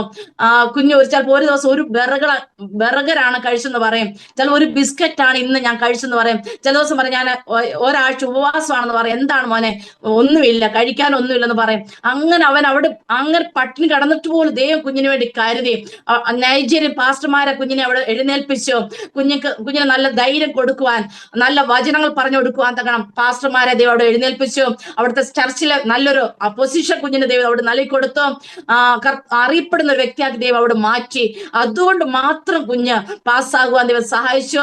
വളരെ എക്സാം സമയത്ത് കുഞ്ഞ് പറഞ്ഞു ഒന്നും എഴുതിയില്ല, പഠിച്ചതൊന്നും അല്ല വന്നത്, എന്തോ പരീക്ഷ എഴുതി. പപ്പ എന്നെ വഴക്ക് പറയില്ലെന്ന് പറഞ്ഞ മോൻ ഫോൺ വിളിച്ച് ഞങ്ങൾ കരയാൻ തുടങ്ങി. എന്നിട്ട് പപ്പ പറഞ്ഞു മോനെ ഭാരപ്പെടേണ്ട, സാരമില്ല, ഇനി നമുക്ക് പഠിക്കാം, അങ്ങനെയൊക്കെ പപ്പ പറയുക. ഞാൻ പറഞ്ഞു മോനെ ഇല്ല, ദൈവം ഉണ്ടല്ലോ. ഞാൻ അങ്ങനെ ധൈര്യപ്പെടുത്തുമായിരുന്നു, ദൈവം ഉണ്ടല്ലോ നമുക്ക്. മോനെ ദൈവം പറഞ്ഞിട്ടാണ് വിട്ടത്, ആ ദൈവം അറിയാതെ ഒന്നും സംഭവിക്കത്തില്ല. മോൻ ഉക്രൈൻ പോയ സമയത്ത് പലരും പറഞ്ഞു മോന് കംപ്ലീറ്റ് ചെയ്യാതെ മടങ്ങി വരും. ഞങ്ങളുടെ സ്വന്തക്കാർ വരെ പറഞ്ഞു മോൻ ഭ്രാന്തനായിട്ട് മടങ്ങി വരും. ഹല്ലേലൂയ. അല്ലെ ഉക്രൈൻ പെണ്ണിനെ പിടിച്ചോണ്ട് വരും. അങ്ങനെ പല നിന്ദകൾ ഞങ്ങൾ കേൾക്കേണ്ടതായി വന്നു മോനെ അവിടെ വിട്ടത് കാരണം. ആ സമയത്തൊക്കെ ഞാൻ കർത്താവിനോട് പ്രാർത്ഥിച്ചുകൊണ്ടിരുന്നു പ്രിയമുള്ളവരെ. എനിക്കറിയാവുന്ന രീതിയിൽ വേറൊന്നും എനിക്കറിയാം. കർത്താവെ അങ്ങയുടെ ഗീതം മാത്രം നിറവേറണം. അല്പം പറയട്ടെ, കുഞ്ഞിന് നല്ല റിസൾട്ട് ദൈവം നൽകി കൊടുത്തു. ഇന്ത്യയിൽ എക്സാമിന് വേണ്ടി കുഞ്ഞ് നാട്ടിൽ വന്നു. അങ്ങനെ ഞങ്ങളും ബോംബെ നാട്ടിലോട്ട് ട്രാൻസ്ഫർ ആയി വന്നു. ഞങ്ങള് പച്ചക്കാട് നെയ്യാഡാമിനടുത്ത് ഷാരോണ്ട് വർക്ക് ചെയ്യായിരുന്നു. അവിടെ ഇന്ത്യയിലെ എക്സാം സമയത്ത് കുഞ്ഞ് കോച്ചിങ്ങിന് വേണ്ടി പോയി. 3 മാസം മാത്രമേ കോച്ചിങ് ചെയ്യാൻ പറ്റുള്ളൂ. പിന്നെ കോവിഡ് കാലഘട്ടമായിരുന്നു. കോവിഡ് കാലത്ത് കുഞ്ഞ് വീട്ടിൽ പഠിച്ചു, എക്സാം എഴുതി. ആ എക്സാം എന്ന് പറയുന്നത് അങ്ങനെ തന്നെയായിരുന്നു. കുഞ്ഞ് പഠിച്ചതൊന്നും വന്നില്ല, പഠിക്കാത്തതാണ്. PGക്ക് ലെവലിലുള്ള എക്സാം ആണ് കുഞ്ഞിന്റെ ജീവിതത്തിൽ വന്നത്. ഉക്രൈൻ പരീക്ഷ എഴുതിയപ്പോഴും ഇന്ത്യയിലെ എക്സാം എഴുതിയപ്പോൾ കുഞ്ഞ് ഒരു കാര്യം ഞങ്ങളോട് പറഞ്ഞു, പപ്പ മമ്മി എന്റെ മനസ്സിലിരുന്ന ഒരാൾ പറയണേ ഇന്നത് ടിക്ക് ചെയ്യാനും ഇന്നത് ചെയ്യുന്ന ആരോ ഒരു ശക്തി എന്നോട് പറഞ്ഞു. ഞാൻ അത് കണ്ണു മടിച്ച് ചെയ്തു പപ്പ. അങ്ങനെ കുഞ്ഞു പറഞ്ഞു. അല്പം പറയട്ടെ, പരിസ്ഥാന്മാവ് കുഞ്ഞിന്റെ ഹൃദയത്തിലിരുന്ന് കുഞ്ഞിന് വേണ്ട ആൻസർ പറഞ്ഞു കൊടുത്തു പ്രിയമുള്ളവരെ. ഉക്രൈനിലും അതേ സംഭവമായിരുന്നു, ഇന്ത്യയിലെ എക്സാമിലും അതേ സംഭവമായിരുന്നു. കുഞ്ഞിന്റെ റിസൾട്ട് വന്നു. ട്രിവാൻഡ്രത്ത് 350 പിള്ളേർ എഴുതി 10 പിള്ളേരാണ് ജയിച്ചത്. അതിൽ ഒരു സ്ഥാനം കുഞ്ഞിന്റെ ദൈവം നൽകിക്കൊടുത്തു. അതുപോലെ 18,000 പിള്ളേർ എഴുതിയിൽ 1,500 പിള്ളേരാണ് ഇന്ത്യയിൽ ജയിച്ചത്. ഹല്ലേലൂയ. അതിനകത്ത് കുഞ്ഞിന് ദൈവം നല്ല റിസൾട്ട് നൽകി മാനിച്ചു. ഡൽഹിയിലുള്ളവരൊക്കെ പറഞ്ഞു മോനെ നീ ഡൽഹി വന്ന ഒരു കോച്ചിങ് എടുക്കെ, എങ്ങനെയാണ് നീ കോവിഡ് കാലത്ത് പഠിച്ച് ജയിച്ചെന്ന് പറഞ്ഞ് ഒരു ക്ലാസ് എടുക്കാൻ വേണ്ടി കുഞ്ഞിനെ വിളിക്കുവാൻ ദൈവം ഇടയാക്കി. ആ രീതിയിൽ ദൈവം അതിനെ അനുഗ്രഹിച്ച് കുഞ്ഞൊരു എക്സാം പഠിക്കാതെ പോയി. 30 മാർക്കിനുള്ള പരീക്ഷ ഒരു സബ്ജക്റ്റ് ആയിരുന്നു. 28 മാർക്ക് കുഞ്ഞിന് കിട്ടിയ. അങ്ങനെ ദൈവം എല്ലാ രീതിയിലും കുഞ്ഞിനെ ദൈവം അവിടെ അനുഗ്രഹിച്ചു മാനിച്ചു. പിന്നെ ട്രിവാൻഡ്രത്ത് തന്നെ ജനറൽ ഹോസ്പിറ്റലിൽ കുഞ്ഞിന് ഇന്റേൺഷിപ്പിന് വേണ്ടി മെമ്മോ വന്നു. ആ രാത്രിയിൽ കുഞ്ഞ് കോവിഡ് പോസിറ്റീവായിട്ട് മോൻ കരയാൻ തുടങ്ങി. അവനുമാണ് ചെറുപ്രായത്തിൽ കഷ്ടതയിൽ കൂടി കടന്നു വന്ന കുഞ്ഞാണ്, വേദനയിൽ കൂടി കടന്നു വന്ന കുഞ്ഞാണ്. സമാധാന സന്തോഷം അനുഭവിച്ചിട്ട് എന്നാൽ ഞങ്ങളുടെ മാരേജ് ലൈഫ് ഇങ്ങനെ ആയതുകൊണ്ട് 2 വീട്ടുകാരും ഞങ്ങളുടെ എതിർപ്പാണ്. വീട്ടുകാരിൽ നിന്ന് ഞങ്ങൾക്ക് ഒരു സമാധാനം കിട്ടിയിട്ടില്ല, സന്തോഷം കിട്ടിയിട്ടില്ല.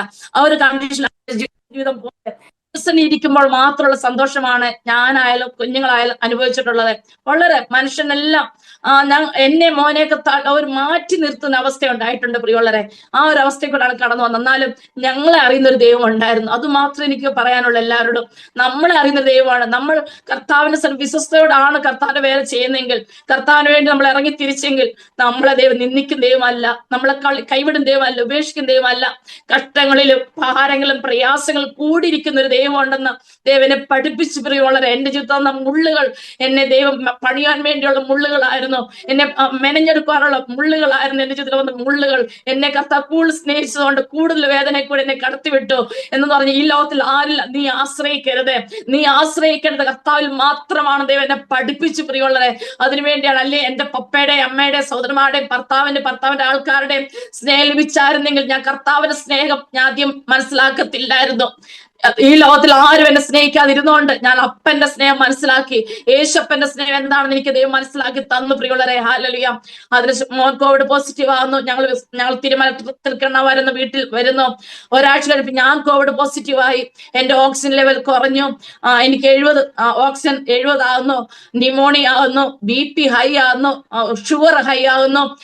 CRP എന്ന് പറയുന്നത് 6 ആകാന്ന് മോൻ പറഞ്ഞു. എനിക്ക് 96. അങ്ങനെ എന്നെ കൊണ്ട് മോൻ ഓടുകയാണ് പല ഹോസ്പിറ്റലിൽ. 2021 മെയ് മാസം, ഈ മെയ് മാസം ഞങ്ങൾ ഓർത്തു. ഞാനും മോൻ എപ്പോഴും പറയും മെയ് ജൂണിൽ ഞങ്ങൾ അഗ്നിശോധനയിൽ കൂടി കടന്നുപോയ മാസമായിരുന്നു 2021 എന്ന് പറയുന്നത്. അങ്ങനെ എനിക്ക് ന്യൂമോണിയ ആകുന്നു. അങ്ങനെ എന്നെ ഹോസ്പിറ്റലിൽ ഒരു ഹോസ്പിറ്റൽ മോൻ എന്നെ അഡ്മിറ്റ് ആക്കുന്നു. അങ്ങനെ ഹോസ്പിറ്റലിൽ കിടക്കുമ്പോൾ എനിക്ക് നല്ലവണ്ണം സംസാരിക്കാൻ പറ്റുന്നില്ല. എനിക്ക് എഴുന്നേറ്റ് വെള്ളം കുടിക്കണം എന്നൊക്കെ ആഗ്രഹമുണ്ട്. വായെല്ലാം വരണ്ടു വരുന്നു. മരണത്തോട് മല്ല് പിടിക്കുന്ന അവസ്ഥയായിരുന്നു എന്റെ ജീവിതത്തിൽ സംഭവിച്ചത്. അങ്ങനെ എന്റെ കൂടെ മോനെ ആരും കിടത്തത്തില്ലായിരുന്നു. അങ്ങനെ രാവിലെ ആയി ഞാൻ മോനോട് പറഞ്ഞു, മോനെ പപ്പയെ ഇങ്ങനെ ഹോസ്പിറ്റലിൽ അഡ്മിറ്റ് ചെയ്തേക്കാണ്, പപ്പയെ വീട്ടിൽ ഒറ്റയ്ക്ക് ഇടല്ലെന്ന് ഞാൻ പറഞ്ഞു. അങ്ങനെ മോൻ രാവിലെ പപ്പയെ വേറെ ഹോസ്പിറ്റലിൽ അഡ്മിറ്റ് ചെയ്തിട്ട് എന്നെ കാണുവാൻ വേണ്ടി വെളി വന്നിരിക്കുകയാണ്. ഞാൻ മരണത്തോട് മല്ല് പിടിക്കുകയാണ്. ഞാൻ വിചാരിച്ചു മോടെ കല്യാണം കഴിഞ്ഞു, എന്നാ മോൻ ആരുണ്ട് നോക്കാൻ, മോൻ അനാഥനായി പോലും ഞാൻ മരിച്ചാലും എന്റെ ചേച്ചിയോട് പറയട്ടോന്ന് ഞാൻ ചിന്തിച്ചു. ചേച്ചി എന്റെ മോനെ നോക്കിക്കോണം. പിന്നെ ഞാൻ വിചാരിച്ചു എത്രയോ അനാഥ പിള്ളേർ ഈ ലോകത്ത് ജീവിക്കുന്നു, കുഞ്ഞിനെ ദൈവം നോക്കിക്കോളൂ എന്നുള്ള ചിന്ത എന്റെ ഉള്ളിൽ വന്നു പ്രിയമുള്ളവരെ. അനേകം ഇന്ത്യയുടെ പല ഭാഗങ്ങളിൽ ഞങ്ങൾക്ക് വേണ്ടി പ്രാർത്ഥിക്കുന്നുണ്ടായിരുന്നു. പ്രാർത്ഥനയാൽ മാത്രം ദൈവം എന്നെ സൗഖ്യമാക്കി. എന്നു പറഞ്ഞാൽ ഹോസ്പിറ്റലിൽ കിടന്നപ്പോൾ ഒരു ദേവദാസ് എന്നോട് പറഞ്ഞു ചെവിയിലോട്ട് ഫോൺ വെക്കാൻ പറഞ്ഞു. അങ്ങനെ ഫോൺ വെച്ചപ്പോ എനിക്ക് വേണ്ടി പ്രാർത്ഥിച്ചിട്ട് പറയാണ്, നിന്റെ ശുശ്രൂഷ തുടങ്ങിയിട്ടേ ഉള്ളൂ, നീ കർത്താൻ വേണ്ടിയുള്ളവളാണ്, നിന്റെ ആയുസ് കർത്താവിന്റെ കരങ്ങളാണ്, പിശാച് നിന്നെ തകർക്കാൻ വേണ്ടി നോക്കിക്കൊണ്ടിരിക്കുകയാണ്, തകർത്ത് കളയാൻ ദൈവം അനുവദിക്കത്തില്ല, നീ അനേക കണ്ണുനിന്നെ തുടയ്ക്കേണ്ടവളാണ്, കഷ്ടാതെ കിടക്കുന്നവർക്ക് ഒരു ആശ്വാസമാകാൻ വേണ്ടിയാണ് ദൈവം നിന്നെ കണ്ടിരിക്കുന്നൊക്കെയും പറഞ്ഞു. ആ സമയത്ത് ഞാൻ എന്റെ ചിന്തിക്കുകയാണ്, ഇല്ല ഞാൻ മരിച്ചു പോകും, മരണത്തോട് മല്ലി പിടിക്കുകയാണ് ഞാൻ. അങ്ങനെ പല ദിവദാസന്മാർ എനിക്ക് പ്രാർത്ഥിച്ചു. എന്റെ ഉള്ളിൽ എനിക്ക് കർത്താവ് വചനം തരുന്നുണ്ട്, ഞാൻ മരിക്കുകയില്ല, ജീവനോടിരുന്ന് ഞാൻ ദൈവത്തിന്റെ പ്രവൃത്തിയെ വർണ്ണിക്കും, എന്റെ കൃപ നിനക്ക് മതി. ഹല്ലേലൂയ, സ്തോത്രം. അതുപോലെ ദൈവത്തെ സ്നേഹിക്കുന്നവർക്ക്, നിർണയപ്രകാരം വിളിക്കപ്പെട്ടവർക്ക് സകല നന്മയ്ക്കായി കൂടി വ്യാപരിക്കുന്നു. അതുപോലെ എബ്ബേസ് പ്രാർത്ഥിച്ച പോലെ അനർത്ഥം എനിക്ക് വ്യസന കാരണമായി തീരാതെ എന്നെ കാക്കുകയും ചെയ്ത് കൊള്ളായിരുന്നു. ആ വചനമൊക്കെ എന്റെ ഉള്ളിൽ വരുന്നുണ്ട്, എനിക്ക് ഉരുവിടാൻ പറ്റുന്നില്ല, അത്രത്തോളം ഞാൻ ക്ഷീണതയാണ്. ഹല്ലേലൂയ, സ്തോത്രം. അങ്ങനെ ഞാൻ ഓക്സിജൻ 24 മണിക്കൂർ എനിക്ക് ഓക്സിജൻ തന്നിരിക്കുകയാണ്. സ്റ്റീറോയിഡ് എനിക്ക് എടുക്കുന്നുണ്ട്, ഇടയ്ക്കിടയ്ക്ക് എനിക്ക് എടുക്കുന്നുണ്ട്. അങ്ങനെ എന്റെ മുടിയെല്ലാം പൊഴിഞ്ഞു പോയി, സംസാരശേഷി നഷ്ടപ്പെട്ടുകൊണ്ടിരിക്കുകയാണ്. ആ സമയത്ത് അച്ചാനെ എന്നെ ഒരു ഹോസ്പിറ്റലിൽ അഡ്മിറ്റ് ചെയ്തു. അവിടെ വേറെ എമർജൻസി രോഗി വന്നപ്പോഴത്തേക്ക് അച്ചാനെ മെഡിക്കലിലോട്ട് വെന്റിലേറ്ററിലോട്ടാക്കി. അവിടെ ജൂൺ 2021 ജൂൺ 4-ാം തീയതി മോൻ പപ്പയെ നോക്കുവാൻ വേണ്ടി പോയപ്പോഴത്തേക്ക് പപ്പ വളരെ വേദനയ്ക്കൊണ്ട് കടന്നു പോകുന്നൊരു പപ്പയാണ് മോൻ കണ്ടത്. ചുണ്ടെല്ലാം കടിച്ചു മുറിച്ചിട്ടുണ്ട്, മമ്മി കണ്ടു നിൽക്കാൻ പറ്റത്തില്ലെന്ന് അവൻ അലറിയെന്ന് പറഞ്ഞു. ഡോക്ടർമാരൊക്കെ അവൻ വഴക്ക് പറഞ്ഞു. അങ്ങനെ ഡോക്ടർ പറഞ്ഞു, ഇനി പപ്പയ്ക്ക് വേദന അറിയാത്ത ഒരു ഇഞ്ചക്ഷൻ കൊടുക്കാം, മോൻ എഴുതി തരണം എന്ന് പറഞ്ഞു. മോന്റെ എഴുതിയൊക്കെ വാങ്ങിച്ചു. മോൻ വീട്ടിൽ വന്നു, ഹോസ്പിറ്റലിൽ വന്നു, എന്റെ അടുത്ത് വന്നു. ഞാൻ ഹോസ്പിറ്റലിൽ കിടക്കുമ്പോൾ മോനാണ് എന്നെ കൈക്ക് പിടിച്ചോണ്ട് പ്രാഥമിക ആവശ്യത്തിന് വേണ്ടിയൊക്കെ എന്നെ കൊണ്ടുവന്നു. അത്രത്തോളം എനിക്ക് എഴുന്നേറ്റ് നടക്കാൻ പറ്റാത്ത അവസ്ഥയായിരുന്നു എന്റെ ജീവിതം എന്ന് പറയുന്ന. അങ്ങനെ മോൻ എന്നോട് പറഞ്ഞു, മമ്മി എന്ത് വന്നാലും മമ്മി വിഷമിക്കല്ല, ഭാരപ്പെട്ടു പോകല്ലെന്ന് എന്നോട് പറഞ്ഞു. അപ്പോഴെനിക്ക് മൂളാനേ പറ്റത്തില്ല. എല്ലാം മോൻ എന്ത് പറയും, എനിക്ക് മൂളും, എനിക്ക് സംസാരിക്കാൻ പറ്റുന്നില്ല. ആ ഒരു കണ്ടീഷനിൽ ഞാനും കടന്നു പോവുകയാണ്. അങ്ങനെ 2021 ജൂൺ മാസം 5-ാം തീയതി പ്രിയം വെച്ച കർത്താവിന്റെ സ്ഥലം എടുക്കപ്പെട്ടു. പ്രിയമുള്ളവരെ, ഇന്നും അച്ഛനാണ് കർത്താവിന്റെ സ്ഥലം വിശ്രമിക്കുന്നു. ഹല്ലേലൂയ. മോൻ പറഞ്ഞു, മമ്മി വിഷമിക്കല്ലേ, മോർച്ചരി വെച്ചിരുന്നു, അതിനുശേഷം അടക്കേണ്ട ദിവസമായപ്പോൾ മമ്മി കരയല്ല, വിഷമിക്കല്ലെന്നൊക്കെ എന്നോട് പറഞ്ഞു. അന്നും എനിക്ക് ഓക്സിജൻ തന്നിരിക്കുകയാണ്. ഞാൻ റിക്കവർ ആയി വരുന്നേ ഉള്ളൂ, സുഖപ്പെട്ടുകൊണ്ടിരിക്കുന്നേ ഉള്ളൂ. ആ ദിവസം ഞാൻ പ്രാഥമിക ആവശ്യത്തിന് വേണ്ടി മോൻ എന്നെ കൊണ്ടുപോയിട്ട് മോൻ പലർക്കും ഫോൺ വിളിക്കുകയായിരുന്നു. ആ സമയത്ത് ഞാൻ കർത്താവോട് ചോദിച്ചു, ദൈവമേ ഞാൻ എന്ത് ചെയ്യട്ടെ യേശുപ്പ, ആ സമയത്ത് ദൈവം എന്നോട് പറഞ്ഞു, മോളെ ഇന്ന് മുതൽ ഞാനാണ് നിനക്ക് എല്ലാം എല്ലാം എന്ന്. ആ ഒരു ശബ്ദം ഞാൻ ആ നിമിഷം കേട്ട് പ്രിയമുള്ളവരെ, ആ നിമിഷം തന്നെ എന്റെ ഹൃദയത്തിൽ നിന്നും എന്റെ നെഞ്ചിൽ നിന്ന് എന്തോ എടുത്തു മാറുന്നതായിട്ട് എനിക്ക് തോന്നി. ഞാൻ സുഖമായതായിട്ട് എനിക്ക് തോന്നി പ്രിയമുള്ളവരെ. ഹല്ലേലൂയ. ഞാൻ ഒറ്റയ്ക്ക്, മോൻ പോലും വരാതെ ഒറ്റയ്ക്ക് റൂമിൽ വന്നു. മോൻ ചോദിച്ചു, മമ്മി എങ്ങനെ നടന്നു വന്നു? എന്നോട് ചോദിച്ചു, മമ്മിയുടെ മോഹം നല്ല പ്രസന്നമായിരിക്കുന്നല്ലോ, എന്തു പറ്റി മമ്മി എന്ന് ചോദിച്ചു. ഞാൻ മോനോട് ഇന്ന അവസ്ഥ, ആ അവസ്ഥ, എന്റെ അവസ്ഥ തുറന്നു പറഞ്ഞു. അതിനുശേഷം ഒരു ദേവദാസ് എനിക്ക് ഫോൺ ചെയ്തു. ദേവദാസ് പറഞ്ഞു, ദൈവാത്മാവിനോട് പറഞ്ഞുകൊണ്ടിരിക്കാണ്, സഹോദരിയെ വിളിക്കുന്ന. ആ ദേവദാസിന്റെ അനുഭവം എന്നോട് പറയാണ്. ആ സമയത്ത് എനിക്ക് അവിടെ ഹോസ്പിറ്റലിൽ കിടന്ന് എനിക്ക് പ്രസംഗിക്കണം തോന്നി. അതുപോലെ ദൈവാത്മാവ് എന്നെ ശക്തിപ്പെടുത്തിക്കൊണ്ടിരിക്കുന്ന ഒരു അവസ്ഥ എന്റെ കൂടാരെങ്കിലും എനിക്ക് മനസ്സിലാക്കുവാൻ സാധിച്ചു പ്രിയമുള്ളവരെ. അതെ, കർത്താവിന്റെ സ്നേഹം നമ്മൾ കഷ്ടങ്ങളിലും പ്രയാസങ്ങളിൽ കൂടി കടന്നു പോകുമ്പോഴാണ് കർത്താവിന്റെ സ്നേഹത്തിന്റെ ആഴം എന്താണ് നമ്മൾ മനസ്സിലാകുന്നത്. എപ്പോഴും കൂടിയിരിക്കുന്നത് കർത്താവിന് മാത്രമേ കൂടിയിരിക്കാൻ പറ്റത്തുള്ളൂ. ഈ ലോകത്ത് നമുക്ക് അപ്പനോ അമ്മയ്ക്കോ ഭർത്താവിനോ കുഞ്ഞുങ്ങൾക്കൊന്നും നമ്മോടൊപ്പം ഇരുന്ന് നമ്മുടെ അവസ്ഥ മനസ്സിലാക്കാൻ കഴിയത്തില്ല. എന്നാലും നമ്മുടെ അവസ്ഥ കണ്ട് നമ്മുടെ കൂടെ ഇരുന്ന് നമ്മളെ ബലപ്പെടുത്തുന്ന ഒരു ശക്തി ഉണ്ടെങ്കിൽ അത് കർത്താവിന്റെ ശക്തി മാത്രമാണ് പ്രിയമുള്ളവരെ. അത് ദൈവം എന്നെ ആ ദിവസം പഠിപ്പിച്ചു. അച്ഛനെ പിന്നെ അടക്കി, പിന്നെ ഞാൻ വീട്ടിലോട്ട് എന്നെ ഡിസ്ചാർജ് ആയി പറഞ്ഞു വിട്ടു. അപ്പോഴും എനിക്ക് സംസാരിക്കാൻ പറ്റത്തില്ല, വാക്കുകളെല്ലാം മുറിഞ്ഞു പോവുകയാണ്. ആ സമയം ചിന്തിച്ചു, ദൈവമേ, ഞാൻ എന്റെ പഴയ സൗണ്ട് എനിക്ക് കിട്ടുമോ? ഇനി എനിക്ക് പാടുവാൻ പറ്റുമോ? പ്രാർത്ഥിക്കാൻ കഴിയുമോ? പ്രസംഗിക്കാൻ പറ്റുമോ? ദൈവമേ, കർത്താവിനെ ഉയർത്താൻ എനിക്ക് പറ്റുമോ എന്ന് മനസ്സിൽ ചിന്തിച്ച് പ്രിയമുള്ളവരെ, അത്രത്തോളം എനിക്ക് വാക്കുകൾ കിട്ടുന്നില്ല. എനിക്ക് നെഞ്ചിന്റെ ഇവിടുന്ന് എനിക്ക് ശബ്ദം വരുന്നില്ല. എന്നാലും ദൈവം എന്നെ പതുക്കെ സൗഖ്യമാക്കി. ഡോക്ടർ പറഞ്ഞു, ഷുഗറിന്റെ മരുന്ന് 500 ഉണ്ടായിരുന്നു. ഈ ഷുഗർ മരുന്ന് കഴിച്ചേ പറ്റും മോനെ, നീ എങ്ങനെ മമ്മിയെ നോക്കുന്നു അതുപോലെ ഇരിക്കും മമ്മിയുടെ ആരോഗ്യം എന്ന് പറഞ്ഞു. മോൻ പറഞ്ഞു, മമ്മി ഞാൻ പൊന്നുപോലെ നോക്കിക്കോളാം, എന്റെ പപ്പയും മമ്മിയും മരിച്ചു പോകുന്നതാണ് ഞാൻ ചിന്തിച്ചത്. എന്റെ മമ്മിയെങ്കിലും എനിക്ക് ജീവനോട് തന്നല്ലോ മോൻ ഡോക്ടറോട് പറയുന്നതായിട്ട് കേട്ടു പ്രിയമുള്ളവരെ. അതേ പ്രിയമുള്ളവരെ, ഹല്ലേലൂയ. ദൈവനെ അതിന്റെ ഷുഗറിന് എനിക്ക് ഒരു ഗുളിക പോലും എടുക്കേണ്ടതായിട്ട് വന്നില്ല. ദൈവനെ പൂർണ്ണമായി സൗഖ്യമാക്കി പ്രിയമുള്ളവരെ. ഹല്ലേലൂയ. ഇന്ന് ഞാൻ മരുന്നെടുക്കുന്നില്ല, എന്റെ ഷുഗർ നോർമൽ ആണ്. അതെ, ഡോക്ടർമാർ പറയുമായിരിക്കും അസാധ്യം എന്ന് പറയുമായിരിക്കും, മരുന്നെടുത്തേ പറ്റുള്ളൂ എന്ന് പറയുമായിരിക്കും. എന്നാലും മരുന്നില്ല, അത് സൗഖ്യമാക്കുവാൻ മതിയായ ദൈവമാണ് ഞാനും നിങ്ങൾ സേവിക്കും ദൈവം. എന്റെ മൺകൂടാരങ്ങളിൽ അനുഭവിച്ചൊരു വ്യക്തിയാണ് പ്രിയമുള്ളവരെ. ഹല്ലേലൂയ. അതിനുശേഷം കുഞ്ഞിന് ഇന്റേൺഷിപ്പ് ചെയ്യണം. മോന് കേരളത്തിൽ ചെയ്യണമെങ്കിൽ കുഞ്ഞിന് 1.5 ലക്ഷം രൂപ നമ്മൾ ഹോസ്പിറ്റലിൽ കെട്ടിവെക്കണം. ഇന്ത്യയിൽ ചെയ്യണം 60,000 രൂപ കൊടുക്കണം നമുക്ക് ഇന്റേൺഷിപ്പ് ചെയ്യണമെങ്കിൽ. അങ്ങനെ വിദേശത്ത് പഠിക്കുന്ന കുഞ്ഞുങ്ങളായതുകൊണ്ട് അപ്പം എന്റെ ഹസ്ബൻഡിന്റെ വീട്ടുകാർ വന്നു, ഒരു ദിവസം വന്നു. എന്റെ വീട്ടിൽ നിന്ന് ആരും വന്നിട്ടില്ല. ആ സമയത്ത് പറഞ്ഞു, ഇനി മോൻ ഡോക്ടറാണെന്ന് കാണട്ടെ, എങ്ങനെ അവൻ ഡോക്ടറാകാൻ, 1.5 ലക്ഷം രൂപ കൊടുക്കുമെന്നൊക്കെയും പറഞ്ഞു ഞങ്ങളെ കാണാൻ വന്ന്, ഞങ്ങള് വേദനയോട് ഇരിക്കുന്ന ഞങ്ങളുടെ ഭവനത്തിൽ ഇത് സംസാരിക്കുന്ന ഞാൻ കേട്ട് പ്രിയമുള്ളവരെ. ഹല്ലേലൂയ. ഞങ്ങളെ സമാധാനിപ്പിക്കാൻ വന്നവര്, ബന്ധുക്കോസുകാരെന്ന് പറയുന്നവര്, ഞങ്ങൾക്ക് ആശ്വാസം തരേണ്ട സ്ഥാനത്ത് ഇങ്ങനെയുള്ള വാക്കുകളാണ് ഞാൻ കേട്ടത്. ഹല്ലേലൂയ. എന്നാൽ എന്റെ വീട്ടിൽ നിന്ന് ആരും വന്നില്ല എന്നെ ആശ്വസിപ്പിക്കാനൊന്നും. എന്നാൽ മൂത്ത് ചേച്ചി സാമ്പത്തികമായി എന്നെ സഹായിച്ചു. കോവിഡിനെ ഭയന്നിട്ടായിരിക്കും വരാതിരുന്ന്, എനിക്കതിന് സാരമില്ല, ദൈവം കൂടി ഇരുന്നാൽ മാത്രം മതി, ബാക്കി ആരുമില്ലെങ്കിൽ ദൈവം കൂടെ ഉണ്ടെങ്കിൽ നമുക്ക് എല്ലാം ഉണ്ട്. അതെനിക്ക് നല്ലോണം മനസ്സിലാക്കി ദൈവം തന്നു പ്രിയമുള്ളവരെ. അങ്ങനെ മോനും അതോർത്ത് സങ്കടം വന്നു. മമ്മി ഒന്നുകൊണ്ട് വിഷമിക്കേണ്ട മമ്മി, ഞാൻ എവിടെങ്കിലും ജോലി ചെയ്തിട്ട് 1.5 ലക്ഷം ഉണ്ടാക്കിയിട്ട് ഞാൻ ഇത് ചെയ്തോളാം, ഞാൻ ഇന്റേൺഷിപ്പ് ചെയ്തോളാം മമ്മിയുടെ ഹെൽത്ത് മമ്മി നോക്കാനോട് പറഞ്ഞു. അങ്ങനെ ഞങ്ങൾ ഒരു ദിവസം ഡിസംബർ 4 മോന്റെ ബർത്ത്ഡേ അന്ന് മോന്റെ റൂമിൽ നിന്ന് കരയുന്നു, ഞാൻ എന്റെ റൂമിൽ നിന്ന് കരയാണ്. യേശോപ്പ, കുഞ്ഞിന് വേണ്ടി എന്തെങ്കിലും അത്ഭുതം ചെയ്യണം, എനിക്കൊന്നും പറ്റത്തില്ല യേശോപ്പ, എന്റെ അവസ്ഥ ഇതാണ്, എനിക്ക് ആരുമില്ല എനിക്ക് പറയാൻ, എന്റെ അപ്പനോടല്ലാതെ എനിക്ക് ആരോടും ഇല്ല പറയാൻ എന്ന് പറഞ്ഞ ആഹറിന് വേണ്ടി ഇസ്മായിലിന് വേണ്ടി ഇറങ്ങി വന്ന ദൈവമേ, എന്റെ കുഞ്ഞിന് വേണ്ടി ഇറങ്ങി വേണമെന്ന് ഞാൻ പ്രാർത്ഥിച്ചു പ്രിയമുള്ളവരെ. അത് മാത്രം എനിക്കറിയാം. ആ ആഴ്ച തന്നെ മോൻ ഡൽഹിയിൽ നിന്ന് ഒരു പ്രൈവറ്റ് ഹോസ്പിറ്റലിൽ കുഞ്ഞിനെ ഡയറക്റ്റ് ഡോക്ടർ വിളിച്ചിട്ട് പറയും, മോനെ ഫ്രാങ്ക് ജോർജ് ആണോ, ഒരു വേക്കൻസി ഉണ്ട്, ഓടി വരാൻ പറഞ്ഞു. മോൻ പറയും, മമ്മിയെ ഒറ്റയ്ക്കിട്ട് ഞാൻ പോകത്തില്ലെന്ന് പറഞ്ഞു. ഞാൻ പറയും, മോൻ പോയി രക്ഷപ്പെടും മോനെ. അങ്ങനെ പറഞ്ഞു. മോനെ പറഞ്ഞു വിട്ടു. 60,000 രൂപ കൂടെ ഇന്ത്യയിൽ എഴുതുമ്പോ ഡൽഹിയിലായിട്ട് 60,000 രൂപ കൊടുക്കണം. 60,000 രൂപ കൊടുക്കാനായിട്ട് 1 രൂപ പോലും കൊടുക്കണമായിട്ട് വന്നില്ല പ്രിയമുള്ളവരെ. ഫ്രീ ആയിട്ട് മോൻ ഇന്റേൺഷിപ്പ് ചെയ്യുവാൻ ദൈവം സഹായിച്ചു.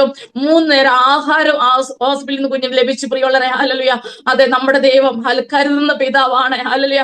നമ്മളെ ദൈവം കണ്ടിട്ടുണ്ടെങ്കിൽ, നമ്മളെ അനുഗ്രഹിക്കാവുന്ന ദൈവത്തിന് പ്ലാൻ ഉണ്ടെങ്കിൽ, ഇവിടെ എല്ലാം നമ്മളെ എല്ലാം ഇറങ്ങി വന്ന് നമുക്ക് വേണ്ടി അത്ഭുതം ചെയ്യുവാൻ നമ്മുടെ മതിയായ ദൈവമാണ്. ഹല്ലേലൂയ. നിന്ദിച്ചയുടെ മധ്യ ദൈവം മാനിച്ചു. ആ ഹോസ്പിറ്റലിൽ തന്നെ കുഞ്ഞിന് ജോലിയും കൊടുത്തു. അങ്ങനെ ഹോസ്പിറ്റലിൽ ജോലി കൊടുക്കുന്ന ഒരു ഹോസ്പിറ്റൽ അല്ല, ഇന്റർവ്യൂ പോലും കഴിഞ്ഞ് ജോലിക്ക് വേണ്ടി ആഗ്രഹിക്കുന്ന കുഞ്ഞുങ്ങളുണ്ട് അവിടെ. എന്നാലും അവൻ ഇന്റേൺഷിപ്പ് ചെയ്തുകൊണ്ടിരിക്കുമ്പോൾ തന്നെ അവിടുത്തെ ഡോക്ടേഴ്സ് പറഞ്ഞു, മോൻ ഇവിടെ തന്നെ ജോലിയും തരാന്ന് പറഞ്ഞു. അവിടെ തന്നെ മോന് ജോലി കൊടുത്തു. അങ്ങനെയാണ് മോൻ എന്നെ ഡൽഹിയിലോട്ട് കൊണ്ടുവന്നത്. മോനോടൊപ്പം ഞാൻ ഡൽഹിയിലായിരിക്കുന്നു. പ്രിയമുള്ളവരെ, ഹല്ലേലൂയ, സ്തോത്രം. ഞാൻ പലപ്പോഴും ദൈവത്തോട് പ്രാർത്ഥിച്ചു, അച്ഛനുള്ളപ്പം ദൈവമേ ഞാൻ മരിച്ചിട്ട് എന്റെ അച്ഛൻ മരിക്കാവൂ. ഞാൻ അങ്ങനെ പ്രാർത്ഥിക്കുന്ന വ്യക്തിയായിരുന്നു. എന്ത് പറഞ്ഞാൽ എനിക്ക് ഒരാളുടെ ഹെൽപ്പ് ഇല്ലാതെ, ഒരാളുടെ ആശ്രയം ഇല്ലാതെ എനിക്ക് ഒന്ന് വെളിയിലോട്ട് പോകാനോ ഒരു കടയിലോട്ട് പോകാനോ ഒറ്റയ്ക്ക് എവിടെ യാത്ര ചെയ്യാനോ ഒരു വീട്ടിൽ വിസിറ്റ് ചെയ്യണമെങ്കിൽ എനിക്ക് ഒറ്റയ്ക്ക് പോയി ചെയ്യാനുള്ള ധൈര്യമില്ല, ബലം, എനിക്ക് അതിനുള്ള തന്റെ ഇടമില്ല. അതുകൊണ്ട് ദൈവമേ ഞാൻ ആദ്യം മരിക്കണം, പിന്നീട് അച്ഛൻ മരിക്കാവൂ. അങ്ങനെ ചിന്തിച്ചൊരു വ്യക്തിയാണ് പ്രിയമുള്ള. എന്നാലും എന്റെ വിചാരമല്ലല്ലോ ദൈവത്തിന്റെ വിചാരം, എന്റെ വഴികളല്ല ദൈവത്തിന്റെ വഴികൾ. ദൈവത്തിന് ഇഷ്ടം നിറവേറ്റി ചില പ്രാർത്ഥനകൾക്കൊന്നും ദൈവം മറുപടി തന്നിട്ടില്ല, എന്നാൽ ചില പ്രാർത്ഥനകൾക്ക് ദൈവം ഒത്തിരി മറുപടി തന്നിട്ടുണ്ട്. ഞാൻ ഹൃദയത്തിൽ എന്ത് ചിന്തിച്ചിട്ടുണ്ട് അതൊക്കെയും ദൈവം എനിക്ക് നൽകി തന്നിട്ടുണ്ട്. ഞാൻ ഇപ്പോൾ ചോദിക്കാതെ തന്നെ അനേക അത്ഭുതങ്ങൾ ദൈവം എന്റെ ജീവിതത്തിൽ ചെയ്തിട്ടുണ്ട്. പ്രിയമുള്ളവരെ, എന്തെങ്കിലും നന്മയുണ്ടെങ്കിൽ കർത്താവ് തന്ന നന്മ മാത്രമേ ഉള്ളൂ. ഹല്ലേലൂയ. എന്റെ മിടുക്കൊണ്ടോ എന്റെ കഴിവുകൊണ്ടോ ഒന്നും എനിക്ക് നേടാൻ കഴിഞ്ഞിട്ടില്ല. എന്റെ അപ്പന്റെ സന്നിൽ വെച്ചപ്പോൾ അപ്പൻ അത് ഏറ്റെടുത്ത് ഞങ്ങളെ മാനിച്ചിട്ടുണ്ട്, ഞങ്ങളെ അനുഗ്രഹിച്ചിട്ടുണ്ട്. പ്രിയമുള്ളവരെ, ഹല്ലേലൂയ, സ്തോത്രം. ഹല്ലേലൂയ, സ്തോത്രം. അതുപോലെ തന്നെ എനിക്ക് മോടെ കല്യാണം 2010 മോടെ കല്യാണം കഴിഞ്ഞു. മോളെ ഞങ്ങളെ കുമ്പനാട് ബൈബിൾ കോളേജിൽ പഠിപ്പിച്ച് പപ്പാട് ദേവാന്മാർ പറഞ്ഞു BTH വിടാൻ പറഞ്ഞു. അങ്ങനെ മോൾ അവിടെ BTH പഠിച്ചുകൊണ്ടിരിക്കുമ്പോ തന്നെ മോള് തന്നെ പറഞ്ഞു, പപ്പ ഇങ്ങനെ ഒരു ദേവദാസം വരും, ഇങ്ങനെ ഒരു കല്യാണാലോചനമായിട്ട് വരും, പപ്പ തിരക്കണം. പപ്പ ആദ്യം തിരക്കിയില്ല, മോക്ക് അന്നേരം 19 വയസ്സേ ഉള്ളൂ. പിന്നീട് പപ്പയെ വിളിച്ചിട്ട് പപ്പ എന്താ തിരക്കിയില്ല പപ്പ? അങ്ങനെ ഞാൻ പറഞ്ഞു, അച്ഛാ എത്രയായാലും അച്ഛൻ തിരക്കേ, ദൈവത്തിന് ഇഷ്ടമാണ് നടക്കട്ടെ, അല്ലെങ്കിൽ വേണ്ടെന്ന് പറഞ്ഞു. അങ്ങനെ മോടെ കല്യാണത്തിന് ഞങ്ങൾ പോയി. ഞങ്ങൾ ചെങ്ങന്നൂരിൽ നിന്നുള്ള ഒരു മോനെയാണ് ഞങ്ങൾക്ക് ദാനം ചെയ്തത്. ചെങ്ങന്നൂർ പോയി ഞങ്ങൾ പരസ്പരം കണ്ടു. മോക്ക് ഇഷ്ടപ്പെട്ടു, ഞങ്ങൾക്ക് ഇഷ്ടപ്പെട്ടു. ഹിന്ദു എന്ന് രക്ഷിക്കപ്പെട്ട RSS കുടുംബക്കാരാണ്. RSS നിന്ന് രക്ഷിക്കപ്പെട്ട് വന്ന ഒരു ദേവദാസനാണ് മരുമകനായിട്ട് വന്നിരിക്കുന്നത്. അങ്ങനെ അവരുടെ വിവാഹം 2010 നടന്നു. അതിനു മുമ്പായിട്ട് ഞങ്ങളുടെ വീട്ടിൽ പ്രെയർ വെക്കുമ്പോൾ ഒരു ദേവദാസൻ നവംബറിലാണ് വിവാഹം നടക്കുന്നത്. ഒക്ടോബറിൽ ദേവദാസൻ പറഞ്ഞു, 11ാം മാസം കാനാവിലെ കല്യാണത്തിന് പ്രതീതി ദേവാത്മാവ് കാണിക്കുന്നു പറഞ്ഞു. അവസാനം എല്ലാവരും എന്നോട് ചോദിച്ചു, മോടെ കല്യാണം വല്ലതും ആയോ? ഞാൻ പറഞ്ഞില്ല. ഞാൻ ദേവദാസനോട് ചോദിച്ചു, ദേവദാസ എന്താ പാസ്റ്റർ ഇങ്ങനെ പറഞ്ഞ? എന്നോട് ദൈവം പറഞ്ഞു, ഞാൻ സംസാരിച്ചു, അങ്ങനെ പറഞ്ഞു. അതുപോലെ അതിനുശേഷമാണ് വിവാഹാലോചന വന്നത്. 11ാം മാസം തന്നെ ആ ചെറുക്കന്റെ വീട്ടുകാർക്ക് കല്യാണം വേണമെന്ന് പറഞ്ഞു. ഞങ്ങൾ സാമ്പത്തികം ഒന്നും ഒരുക്കി വെച്ചിട്ടില്ലായിരുന്നു. പ്രിയമുള്ളവരെ, ഞങ്ങൾ 0യിൽ നിൽക്കുകയായിരുന്നു. എന്നാൽ ആ തക്ക സമയമായപ്പോ ഞങ്ങൾക്ക് അവർക്ക് കൊടുക്കേണ്ട സ്ത്രീധനമായാലും കല്യാണ ചെലവായാലും എല്ലാം തക്ക സമയം നൽകി തന്നു, അനുഗ്രഹിച്ചു. കാനാവിലെ കല്യാണത്തിന് പ്രതീതി തന്നെയായിരുന്നു. ദൈവമക്കളാണ് കൂടുതലായിട്ട് കിടന്ന 1000 ഞങ്ങളുടെ 6ാം CSC പള്ളിയുടെ ഗ്രൗണ്ടിൽ അവിടെ വെച്ചാണ്, ഹോളി വെച്ചാണ് ഞങ്ങൾ കല്യാണം നടത്തിയത്. 1200 പേരോളം ഞങ്ങളുടെ കല്യാണത്തിനുണ്ടായിരുന്നു, കുഞ്ഞിന്റെ കല്യാണത്തിനുണ്ടായിരുന്നു. വളരെ ഞങ്ങൾക്ക് എന്ത് ചെലവായി ആ പണം മുഴുക്കെ ഞങ്ങൾക്ക് തിരിച്ചു കിട്ടി. ആ രീതിയിൽ ദൈവം ഞങ്ങളെ മാനിച്ചെന്നുള്ള ദൈവം ആർക്കും കടക്കാനല്ല. ഹല്ലേലൂയ. അതാണ് പ്രിയമുള്ള. ഞാൻ PG വരെ സംഘങ്ങളുടെ പുസ്തകമൊക്കെ വായിച്ച് ഞാൻ പറഞ്ഞിട്ടില്ലേ, ഞാൻ ദശാംശം മാറ്റി വെക്കുന്ന ഒരു കൂട്ടത്തിലായിരുന്നു. എന്റെ ചേച്ചിയൊക്കെ ഇനി ടൈപ്പ് പഠിക്കാൻ വേണ്ടി 100 150 രൂപ തരുമ്പോ അതിൽ 50 രൂപ PG അങ്കിളിന് അയച്ചു കൊടുക്കുമായിരുന്നു. ചെറുപ്രായം 88 മുതൽ ഞാൻ അയച്ചു കൊടുക്കുമായിരുന്നു. അതും അന്ന് ടൈപ്പ് പഠിക്കുന്ന 25 രൂപ മതി നമുക്ക്, ബാക്കി പൈസ നമുക്ക് ഇതാണ്. അപ്പൊ ഞാൻ അതിനൊക്കെ ദൈവത്തിന് കൊടുത്തു. ഇല്ലായ്മയെ കൂടെ ദൈവത്തിന് വേണ്ടി കൊടുത്തപ്പോ ദൈവം ഞങ്ങളെ മാനിച്ചിട്ടുണ്ട്. ദൈവം ആർക്കും കടക്കാനല്ല. അതുപോലെ തന്നെ ഞങ്ങള് ട്രിവാൻഡ്രത്ത് ഷാരോന്റെ സഭ ചാർജ് എടുത്ത് വന്ന അന്ന് ഞാൻ കഥ തുറന്ന് അകത്തോട്ട് കയറുമ്പോ കഥയുടെ വെളി ഒരു ചാക്ക് കെട്ട് ഇരിക്കുന്ന കണ്ടു. ഞാൻ നോക്കിയപ്പോ അതിൻ്റെ അകത്ത് അരി, ഒരു വീട്ടിലേക്ക് എന്തെല്ലാം ആവശ്യമുണ്ടോ അതെല്ലാം ആ ചാക്കിന്റെ അകത്തുണ്ട്. എന്റെ കണ്ണ് നിറഞ്ഞു പോയി. PG ഞങ്ങളുടെ പുസ്തകം വായിച്ചപ്പോൾ ഞാൻ ഓർക്ക്, ഞങ്ങളെ ദൈവം അതുപോലെ അനുഗ്രഹിക്കുമോ? ഞാൻ പലപ്പോഴും ചിന്തിച്ചിട്ടുണ്ട്. എന്താ ദൈവം അത് എന്റെ മുമ്പിൽ വെളിപ്പെടുത്തി തന്നു. ആ ദിവസം മുതൽ 2 വർഷം ഞങ്ങൾ ആ സഭയിൽ ഇരുന്നു. 2 വർഷം ഞങ്ങൾക്ക് വെളിയിൽ നിന്നൊന്നും വാങ്ങിക്കേണ്ടതായിട്ട് വന്നില്ല. അവിടുത്തെ വിശ്വാസികൾ തന്നെ ഞങ്ങളെ പോറ്റി പുലർത്തി പുലർത്തി ഞങ്ങൾക്ക് മിച്ചം വരുന്ന അവസ്ഥ ഉണ്ടായിരുന്നു പ്രിയമുള്ളവരെ. ഹല്ലേലൂയ. ആ സമയത്ത് ഞാൻ ചിന്തിച്ചു, നമ്മൾ ഇല്ലായ്മ കൂടെ കർത്താവിന് കൊടുത്തിട്ടുണ്ടോ? നമ്മുടെ ആരോഗ്യത്തിന്റെ ദശാംശം, നമ്മുടെ സമയത്തിന്റെ ദശാംശം, നമ്മുടെ പണത്തിന്റെ ദശാംശം കർത്താവിന് വേണ്ടി നമ്മൾ കൊടുത്തിട്ടുണ്ടെങ്കിൽ അത് ദൈവം നമുക്ക് മടക്കി തരുന്ന ദൈവമാണ്. ഹല്ലേലൂയ. നമ്മുടെ കഷ്ടകാലത്ത് നമുക്ക് ദൈവം അത് മടക്കി തരും. അത് ദൈവനാഥനോട് കൊടുത്തോണ്ട് മാത്രം കിട്ടിയ നന്മകളെ എന്റെ ജീവിതത്തിൽ ഉള്ളൂ എനിക്ക് പറയാനാ. അതുപോലെ മോൻ ഇന്റേൺഷിപ്പിന് വേണ്ടി മോന ഡൽഹി വന്നപ്പോ ഒരു വർഷം ഞാൻ ഒറ്റയ്ക്കാണ് വീട്ടിൽ ഇരുന്നത്, ട്രിവാൻഡ്രത്തും വീട്ടിലിരുന്നത്. ആ സമയത്തും ഈ സഭയിലെ വിശ്വാസികൾ എന്നെ കാണാൻ ആഴ്ച തോറും വരുമായിരുന്നു. എനിക്ക് വേണ്ടതെല്ലാം അവർ ഉണ്ടാക്കിക്കൊണ്ട് വരുമായിരുന്നു. അങ്ങനെ എനിക്ക് ഒരു വർഷം എന്നെ സുഭിക്ഷമായി ദൈവം എന്റെ വീട്ടിൽ പോറ്റി പുലർത്തി. ഞാൻ ഒറ്റയ്ക്കാണെന്നുള്ള ചിന്ത എനിക്ക് ഇല്ലായിരുന്നു. എന്നോടൊപ്പം ആരോ ഉണ്ടെന്നുള്ള ഫീലിംഗ് എന്റെ ജീവിതത്തിൽ ഉണ്ടായിരുന്നു പ്രിയമുള്ളവരെ. അതെ, ദൈവം നമ്മളെ ഘട്ടങ്ങൾ എപ്പോഴും കൂടിയിരിക്കുന്ന ദൈവമാണ്, തുണയായിട്ടുള്ള ദൈവമാണ്, നല്ല ഭർത്താവായി കൂടിയിരിക്കുന്ന നല്ല ദൈവം ആരെന്ന് ചോദിച്ചാൽ നമ്മുടെ ദൈവം മാത്രമാണ്. അതൊക്കെ പഠിപ്പിക്കാൻ വേണ്ടിയാണ് ദൈവം എന്റെ ജീവിതത്തിൽ കഷ്ടത തന്നത്. അതെ, മോക്ക് 5 വർഷം കുഞ്ഞുങ്ങളില്ലായിരുന്നു. 5 വർഷം കഴിഞ്ഞ 2 ആൺകുഞ്ഞുങ്ങളുണ്ട് ഇപ്പോൾ. ആദ്യത്തെ മോടെ ഡെലിവറി സമയത്ത് മോള് 13 വർഷത്തോളം രാജസ്ഥാനിൽ ജയ്പൂരിലാണ് കർത്താവിന്റെ വേല ചെയ്തത്. അവിടെ ഞാൻ മോടെ ഇത് പ്രസവിച്ച് കിടക്കുമ്പോ മോളെ നോക്കാൻ വേണ്ടി ഞാൻ കടന്നുപോയി. ആ സമയത്ത്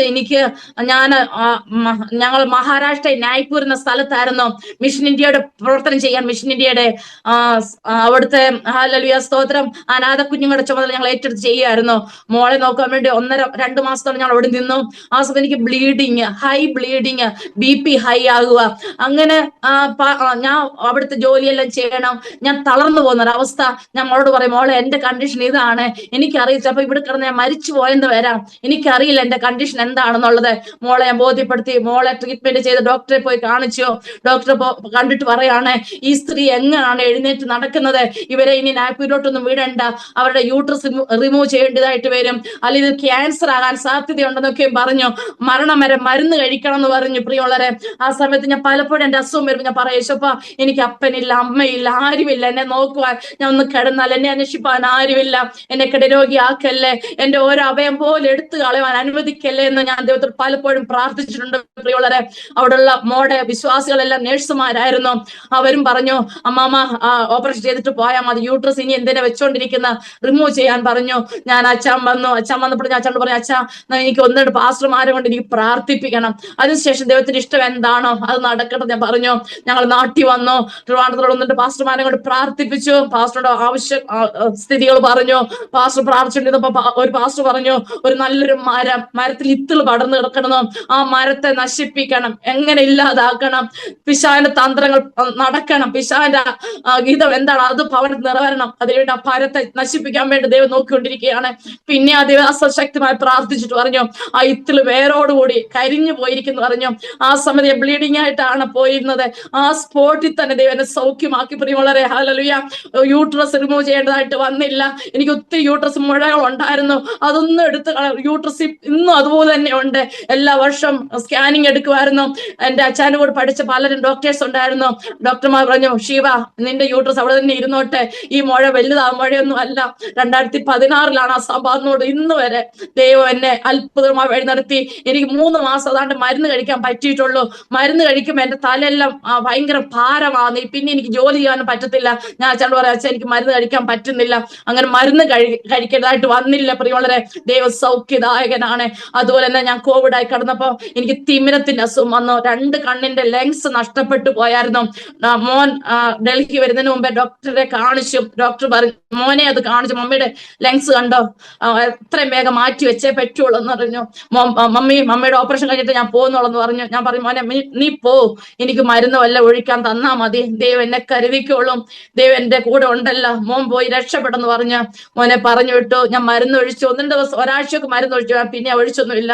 മോന്റെ കൂടെ ഞാൻ ഡൽഹി വന്നപ്പോ നല്ല ഫേമസ് ആയിട്ട് ഡോക്ടറെ കാണിച്ചു. ആ സമയത്ത് ഞാൻ മോനോട് പറഞ്ഞു, മോനെ ഡോക്ടർ പറഞ്ഞായിരുന്നെങ്കിൽ, തിമിരം ഇല്ലെന്ന് പറഞ്ഞായിരുന്നെങ്കിൽ, മമ്മി എന്താ പൊട്ടത്തരം മമ്മി പറയുന്നത്, ഈ അസുഖം ലെങ്സ് ചീത്തയായ ലെങ്സ് മാറ്റി വെച്ചേ പറ്റൂ മമ്മി എന്ന് പറഞ്ഞു. അപ്പോഴെ എന്റെ ഉള്ളിൽ ഞാൻ പ്രാർത്ഥിച്ചിട്ടുണ്ട്, ദൈവമേ എന്റെ കണ്ണ് ഓപ്പറേഷൻ ചെയ്യാൻ അനുവദിക്കല്ലേ, ദൈവം എന്റെ സൗഖ്യമാക്കണേ. ഞാൻ ഉള്ളിൽ പ്രാർത്ഥിച്ചുകൊണ്ട് പോവുകയാണ് പ്രിയമുള്ളവരെ. ഡോക്ടറെ ഡോക്ടർ ചോദിക്കുകയാണ്, ആരാണ് പറഞ്ഞത് തിമിരം ഉണ്ടെന്ന്? ഹല്ലേലൂയ. അത് എന്റെ കണ്ണിന് തിമിരമില്ലെന്ന് ഡോക്ടർ വിധി എഴുതി. ഹല്ലേലൂയ. ദൈവം എന്നെ സൗഖ്യമാക്കി. ആമേൻ, സ്തോത്രം. ലെങ്സ് മാറ്റി വെക്കേണ്ടതായിട്ട് വന്നു. വന്നില്ല. ഹല്ലേലൂയ. അതെ, നമ്മുടെ ദൈവം സൗഖ്യദായകനാണ്. ഏത് രോഗത്തെ സൗഖ്യമാക്കാൻ മതിയായ ദൈവമാണ് എന്റെ ദൈവം. ഹല്ലേലൂയ, സ്തോത്രം. നമ്മൾ ഏതെല്ലാം വിഷയത്തിന് ആ വിഷയത്തിന് ഇറങ്ങി വന്ന് പ്രവർത്തിക്കുന്ന ദൈവമാണ്. കുഞ്ഞുങ്ങളുടെ വിഷയമാണോ, അതിന്മേൽ കർത്താവിന്റെ കരം ചലിക്കും, സാന്നിധ്യം ഇറങ്ങും. നമ്മുടെ വിഷയമാണ്, നമ്മുടെ പ്രിയപ്പെട്ടവരുടെ വിഷയമാണോ, നമ്മൾ യഥാർത്ഥമായി ദൈവത്തെ സേവിക്കാൻ ഇറങ്ങി തിരിച്ച ദൈവത്തിന് വേണ്ടി മാത്രം നമ്മൾ നിൽക്കണം. ദൈവത്തിൽ മാത്രം നമ്മൾ ആശ്രയിക്കണം. മനുഷ്യനിൽ ആശ്രയിക്കുമ്പോഴാണ് പലപ്പോഴും നമ്മുടെ നന്മ നഷ്ടപ്പെട്ടു പോകുന്നത്. ഹല്ലേലൂയ. പലപ്പോഴും എന്റെ ജീവിതത്തിൽ വിശോധനകൾ വരുമ്പോ ഞാൻ വിചാരിക്കും, ദൈവം എന്നെ എല്ലാരും ഇറക്കി വിട്ടാലും ഞാൻ അപ്പനെ മുറയെ പിടിക്കും. അങ്ങനെ ഞാൻ തീരുമാനിക്കാറുണ്ടായിരുന്നു പ്രിയമുള്ളവരെ. അതുകൊണ്ടായിരിക്കാം ദൈവം എന്നെ ഇന്ന് പിടിച്ച് നിർത്തിയിരിക്കുന്നത്. ഹല്ലേലൂയ. കോവിഡ് കാലഘട്ടം എനിക്ക് വേണ്ടി വന്നതാണ് എന്ന് പറഞ്ഞാൽ എന്നെ ദൈവത്തിന് കൊണ്ടുവരാൻ ഉള്ള മുഖാന്തരങ്ങളായിരുന്നു കോവിഡ് കാലഘട്ടം എന്ന് പറയുന്നത്. കോവിഡ് കാലഘട്ടത്തിലാണ് ഗ്രൂപ്പുകൾ വന്നത്. ഗ്രൂപ്പുകൾ സ്റ്റാർട്ട് ചെയ്തപ്പോഴൊക്കെ എന്നെ ഓരോരുത്തർ സാക്ഷ്യം പറയാൻ വിളിക്കും, വചനം പറയാൻ വിളിക്കും. ആ സമയം വരെ സത്യം പറഞ്ഞ ഞാൻ പുറത്തോട്ട് ഇറങ്ങാൻ ആഗ്രഹിച്ച ഒരു വ്യക്തിയല്ല. അച്ഛന്റെ പുറയിൽ നിന്ന് നിൽക്കാൻ ആഗ്രഹിച്ച വ്യക്തിയാണ്. എന്നെ ആരും അറിയാം എന്നൊക്കെ പേടിയാണ്. മനുഷ്യനെ ഉറക്കൊന്ന് സംസാരിക്കാൻ വിളിക്കുന്നുണ്ട്, ഞാൻ ഭയപ്പെട്ടു പോകും, വിറച്ചു പോകും. ആ ഒരു വ്യക്തി അങ്ങനെ വചനം പറയും. അങ്ങനെ എനിക്ക് ആ സമയത്തുള്ള ദേവദാസന്മാർ അവസരം ഒരുക്കി തന്നു. അങ്ങനെ ഞാൻ പുറത്ത് വന്നു. ഫേസ്ബുക്ക് ലൈവ്, അങ്ങനെ സൂം, ഗൂഗിൾ മീറ്റ്, വാട്സപ്പ് കൂട്ടായ്മയിലൊക്കെ പ്രസംഗിക്കുവാനും സാക്ഷിപ്പാനും ഒക്കെ അവസരം ഒരുക്കി തന്നു. അച്ഛൻ മരിച്ച ശേഷമായാലും എനിക്ക് പല അവസരങ്ങൾ ദൈവം ഒരുക്കി തന്നു. പ്രിയമുള്ളവരെ, എനിക്ക് പൈസ മുടക്കി യാത്ര ചെയ്യേണ്ടതായിട്ട് ഇല്ല.